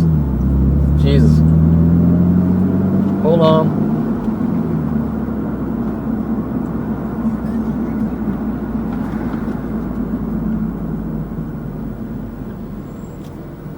I can't remember his name, but and I'm sure it's on my website, but that's a shame. Anyways, they took me into the room, or like one of the courtrooms before, the private rooms before taking the stand, and they asked me what I was gonna say, and I pretty much so I've seen 3 or 4 black and grays already, but they took me in the little private room where they plea bargain, and they asked me, what are you going to say on stand? And the night before, I talked to my attorney, Seymour Amster, and he said, well, I'm going to ask you questions. Or I said, are you going to ask me questions like what happened on this day? And he said, yes, exactly. That's exactly what I'm going to do. And he asked me what I was going to say on the stand, with this other person posing to be a friend of my family's, which I'd never seen before, and supposedly hinting about my childhood when we lived on in Woodland Hills on, oh God, I don't even remember the street's name, but where our dog Oppo bit my brother, and when I was really young, and when I told him that I was going to start in on 2 days before, how the car mechanic or the auto body shop guy in Van Nuys told me that Sean Dinsey is stalking me, I was going to mention that in the court, and so he cut me off when he got me on the stand. He said, so what happened when you walked out of your house, changing the questions that were asked as my defense attorney to censor all data that shows that I was being hunted by the police. So with that being said, you understand that my own lawyer, who pretty much stole $15,000 from me for misdemeanor charges, as they threw me into maximum security prison for 11 days off the record, to try to scare and thug me quiet, would not bring in any evidence whatsoever on my side. He would not cross-examine, ask any questions that would show that the cops are stalking me, showing that everything I've ever done, like passing out cards, which is not a big deal, is in self-defense to attempted murder, right? And when you're saying there's mass groups of people trying to hunt you down and kill you and mob you to death worldwide, and your biggest crime is passing out cards and there's some litter, you get the idea that they're more concerned that people might get the message of what's being done to me, as opposed to with illegal government operations, as opposed to anything truthful on the stand. Remember, that's all public record that any of you can order off of either the lacourt.org website, or there's another website. You can order the court transcripts off pacer.org. It's like Pacer government, pacer.gov or something like that. It's the Pacer system, which has all public records of court dockets to the court trial transcripts, probably even the arrest discovery is released in 90 days after any trial made public. So if anyone wants to actually read those court hearings, I suggest you do it and understand the context of the situation, that the government, with the entire judicial system and psychology community, are hunting me down no matter what it takes. And back to Brian Weaver, who was sent after me, when Brian Weaver states that there is a public shaming, what he is really saying, my point was that generally a public shaming is, hey, you were arrested for this and you were convicted, now the judge might give you an option to pay a fine, go to jail for this long, or stand out in front with a sign that says, I committed this crime, would be the definition of a public shaming, and not worldwide libel, slander, defamation, in secret to the world with thousands and thousands of lies. You did this, you did that, hunt him down and kill him, fear-mongering the entire planet against someone to have them killed. Because, like I was just saying, even a conviction doesn't necessarily mean you're guilty, but if they're saying that they can publicly shame you based on whatever they feel like saying, they can say whatever they want. And once you start saying whatever you want about someone and destroying their name and reputation, that's what we call libel, slander, defamation. Those are civil crimes. And as I said before, this isn't just a civil crime. There's criminal intent behind the information dissemination. Example: Kevin Perlman raped a girl, everyone hunt him down and kill him, right? I don't think that one was said about me in these thousands of lies, but we got pedophilia, we got car thieves, we got hacking to make people mentally ill, we got stealing, we got everything known to man, right? But none of it's true, and that's the point, is you can't go around publicly shaming someone with what you feel about someone or what you think about someone, because that's all hearsay or opinion. And so that's the point, and that's what they don't want coming to light, is anything truthful. Now I'm down in Santa Monica by the pier, and they really hate when I come down here. Their most recent justification is that by me having a sign on my car, KevinPerlmanTarget.com, hunted, stalked by the government, or whatever it says. The government sent after me since childhood to remove me from society. They claim that my sign is making all these people hunt me down to do these demented things to me because I'm causing problems for everyone, and that is the stupidest thing known to man. I mean, that's like saying if you bought a truck and you put Joe's Plumbing on the truck, you're somehow doing something wrong to people when they are human beings and responsible for their own actions, and they have the option to look at the sign, ignore the sign, read the sign and go, that guy's weird, crazy, whatever.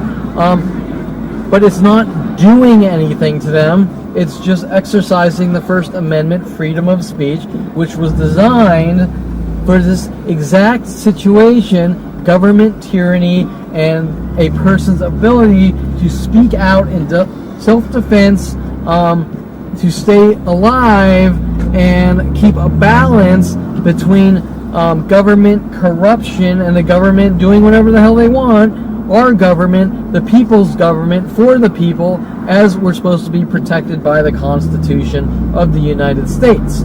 Hence, my First Amendment and every other amendment taken away from me at 5 years old. My father, with Mike Huntley's statement, you're not allowed to defend yourself, even tell anyone what's going on, or we kill you, with full police and government support.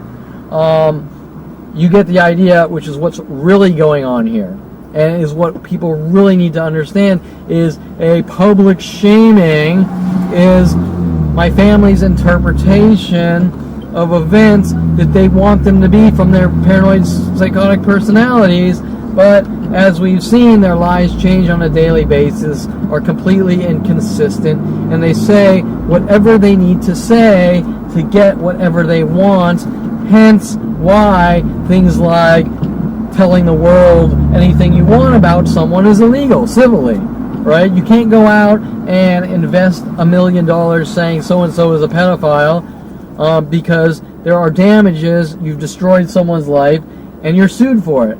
And normally the way that happens is people don't have those resources.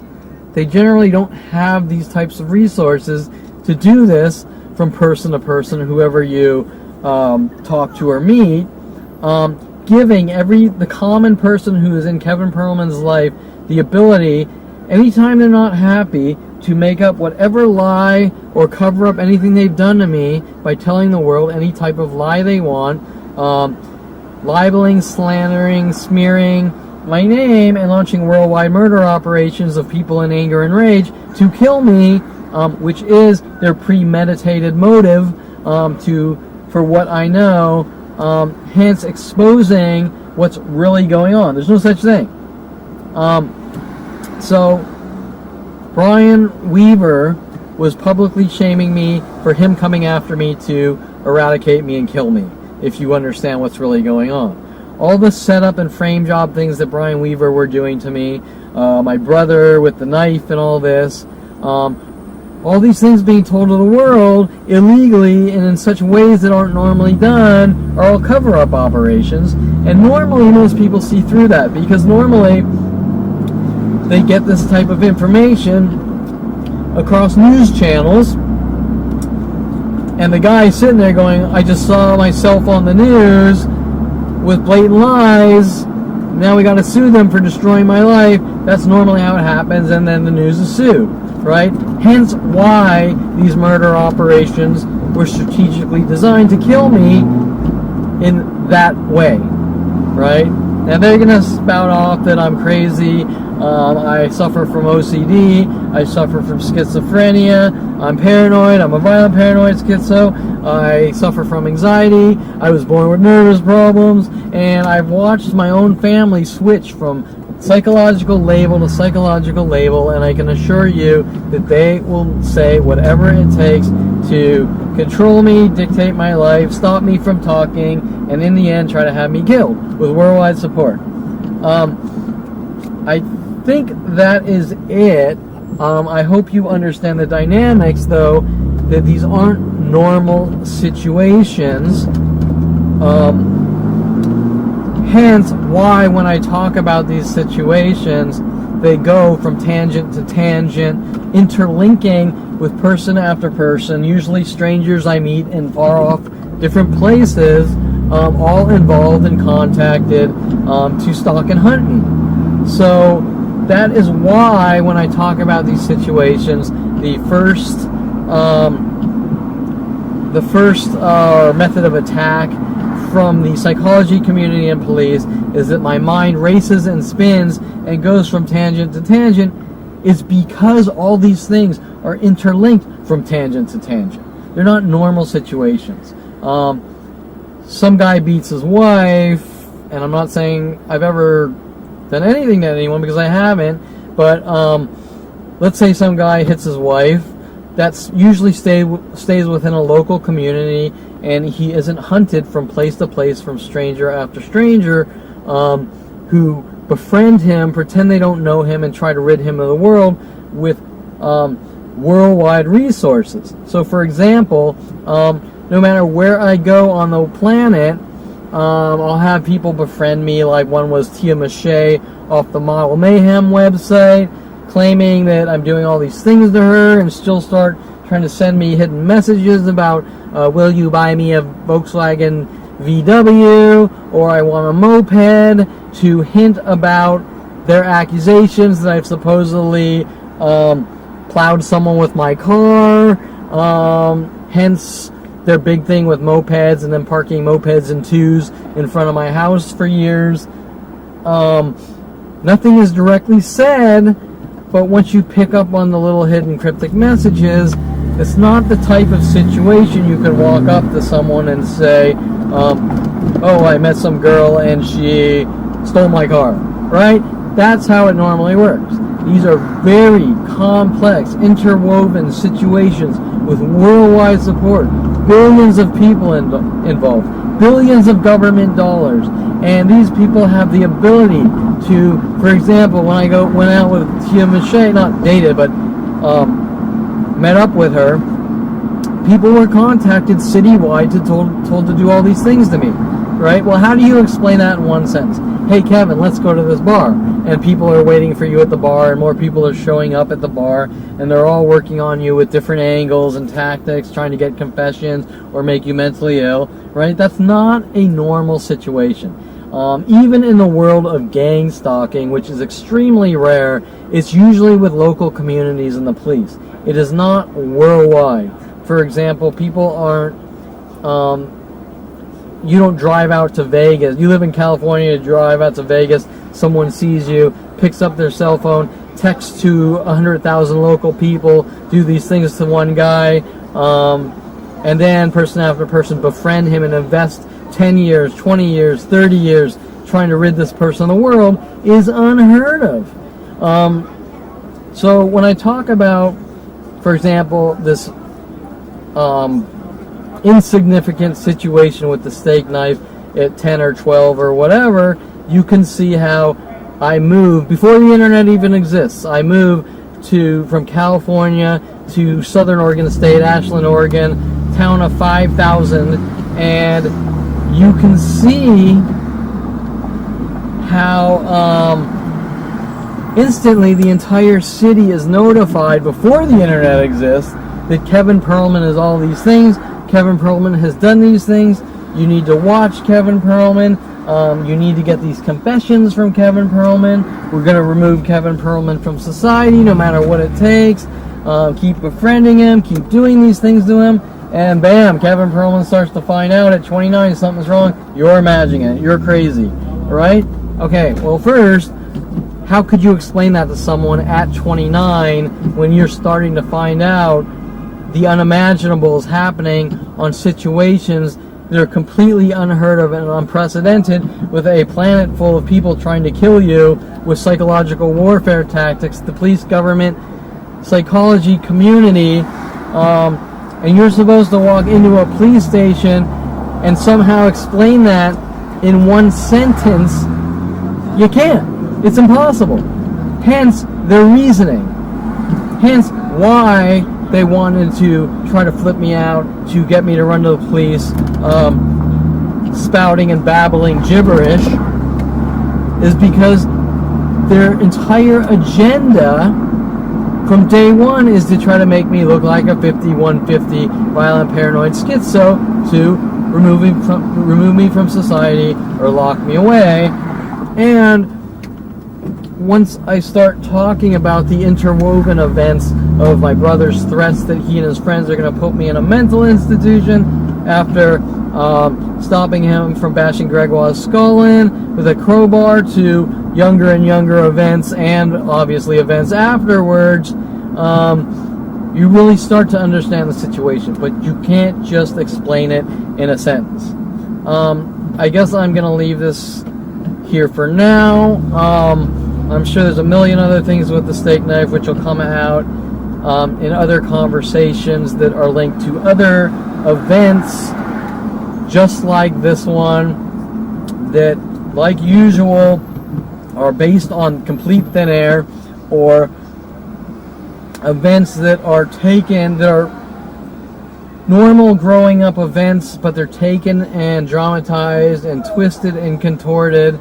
Oh, here we have a gray and black with a yellow and black, right? Okay, and there are a couple, of course. We got another behind him. We got I'm on Colorado Street. Behind him here, we got a yellow shirt and the blue jeans. Now remember, and there I think is another gray and black with a hood on. Now remember, I drove by here about 15-20 minutes ago, and it was fairly normal, right?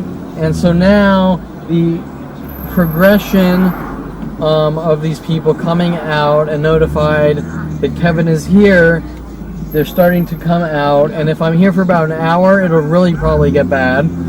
And their excuse will be, well, he's here too long, and normal people only drive once down Santa Monica Boulevard, So therefore, he's causing problems or has OCD because he's driven down Santa Monica Boulevard or 4th Street or Colorado more than once, making them do it in order to make me mentally ill, to dictate how many times I drive down a street or things like this. For example, their thing is I'm only allowed to be at a coffee shop for 10 minutes or sit on a park bench at 10 minutes, and it's obviously not literally 10 minutes, but a short time frame like that. And if I'm there for longer than that, people come to make me sick, and then they'll, oh, we have another yellow and black, and so it'll make me sick, and then they'll turn around saying, well, if you don't like coming here, you shouldn't come here, right? To try to make it look like I'm doing something wrong, or by what I'm doing, it's making me sick and it's all my fault, right? If you get the idea, right? Like some form of control. I don't want you putting salt on your food, so I'm going to put arsenic or whatever in your salt, and every time you use the salt, you're going to get sick. And then they're going to say, well, if you don't like salt, don't eat it, because every time you eat salt, it makes you sick. But salt doesn't make you sick untampered with, right? That's the point. Anyways, so I'm going to leave this here. I think this is, I don't even know, this is another long one, maybe 2 to 3 hours. So, anyways, I hope that you listen to the whole thing and you understand the dynamics of the situation and how these mass worldwide groups operate. Oh, here's another black pants and yellow shirt, right? So I've already rattled off 7 people. I'm guessing about 7 people that came out, probably sitting in bars and in the local area, all coming out to the areas that I drive, waiting for me with the color patterns and notified. And when I made that first lap, they weren't out here, right? This is the second lap, and I've already spouted off in a couple minutes time groups of people which have come out, right? Well, I guarantee you, if I'm here for about an hour, I will literally see hundreds and hundreds of the same color patterns getting larger and larger to create mental illness. Now, the reasoning, it doesn't matter what their reasoning is, because the Constitution of the United States says that I can drive down this street 1 time or 1 billion times. It's completely irrelevant, and there should be no reason at all. If they want to say, oh, there's another yellow and black, there should be no reason at all. If I drive down the street 1 time or 1 million times, even if they say I have OCD, is irrelevant to the Constitution of the United States and my freedoms.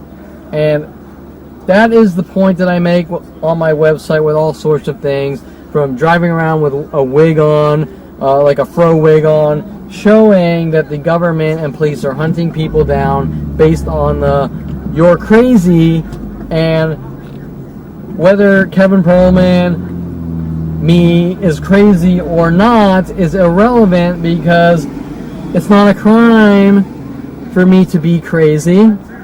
And if I am crazy, which we all know I'm not, then that shows the government's predatory behavior even more so.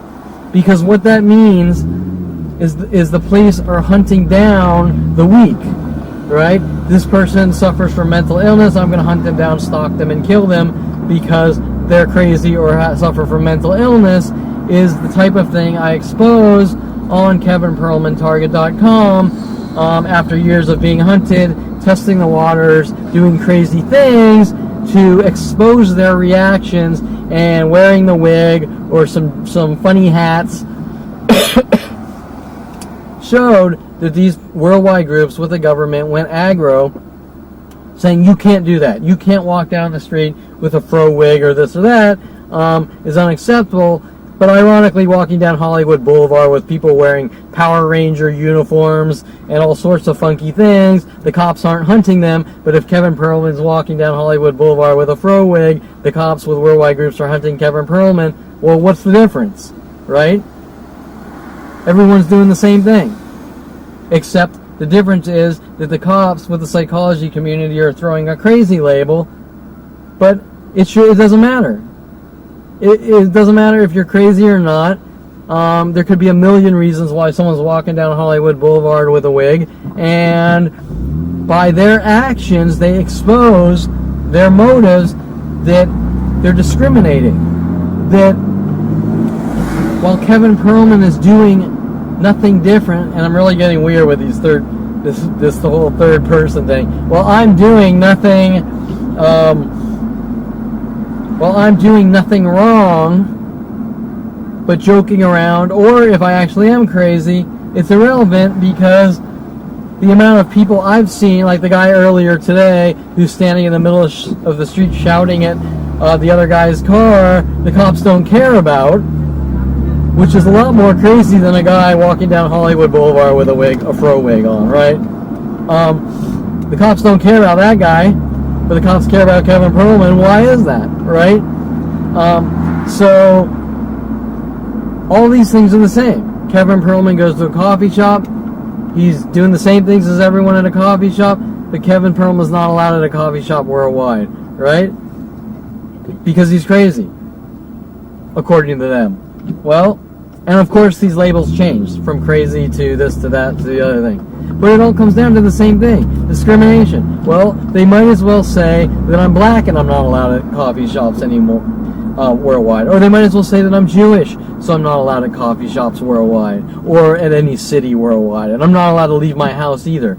What's the reasoning? Well, the reasoning sure as hell isn't because Kevin Perlman's crazy. But once again, you can go to KevinPerlmanTarget.com and you can see the photos of me with the wig and the hats, people's reactions, stating that, or people stalking me in the name of, well, he's wearing a fro wig, or he's wearing a British, what's it called? The helm? Oh, a British pith helmet. Right, so Kevin Perlman's crazy, so he needs to be hunted with worldwide support and these government-built terror operations to remove him from society. Doesn't jive with the rest of the world and how the world works, despite what my lying, psychotic, murdering father tries to tell me, that I don't know how the world works, and what's being done to me is different, and it's because, oh, this is the best, it's because Kevin is weird, right? Well, I know I was going to I'm about to turn this off, but I just wanted to quickly state that the weird argument, Kevin is weird, and that's why he's being hunted by worldwide support. That's one of their scams. Kevin is weird, or disinformation. Well, last I checked, everyone is pretty much weird to everyone else, right? The lawyer will tell you probably that the car mechanic guy is weird and probably doesn't want to have him over for dinner. Maybe the politician will tell you that the artist who creates beautiful paintings or sculptures and hangs out with that like Andy Warhol type of Hollywood crowd is weird, right? Fox News will tell you that liberals are weird, and the liberals will tell you that the conservatives, Republicans, are weird, right?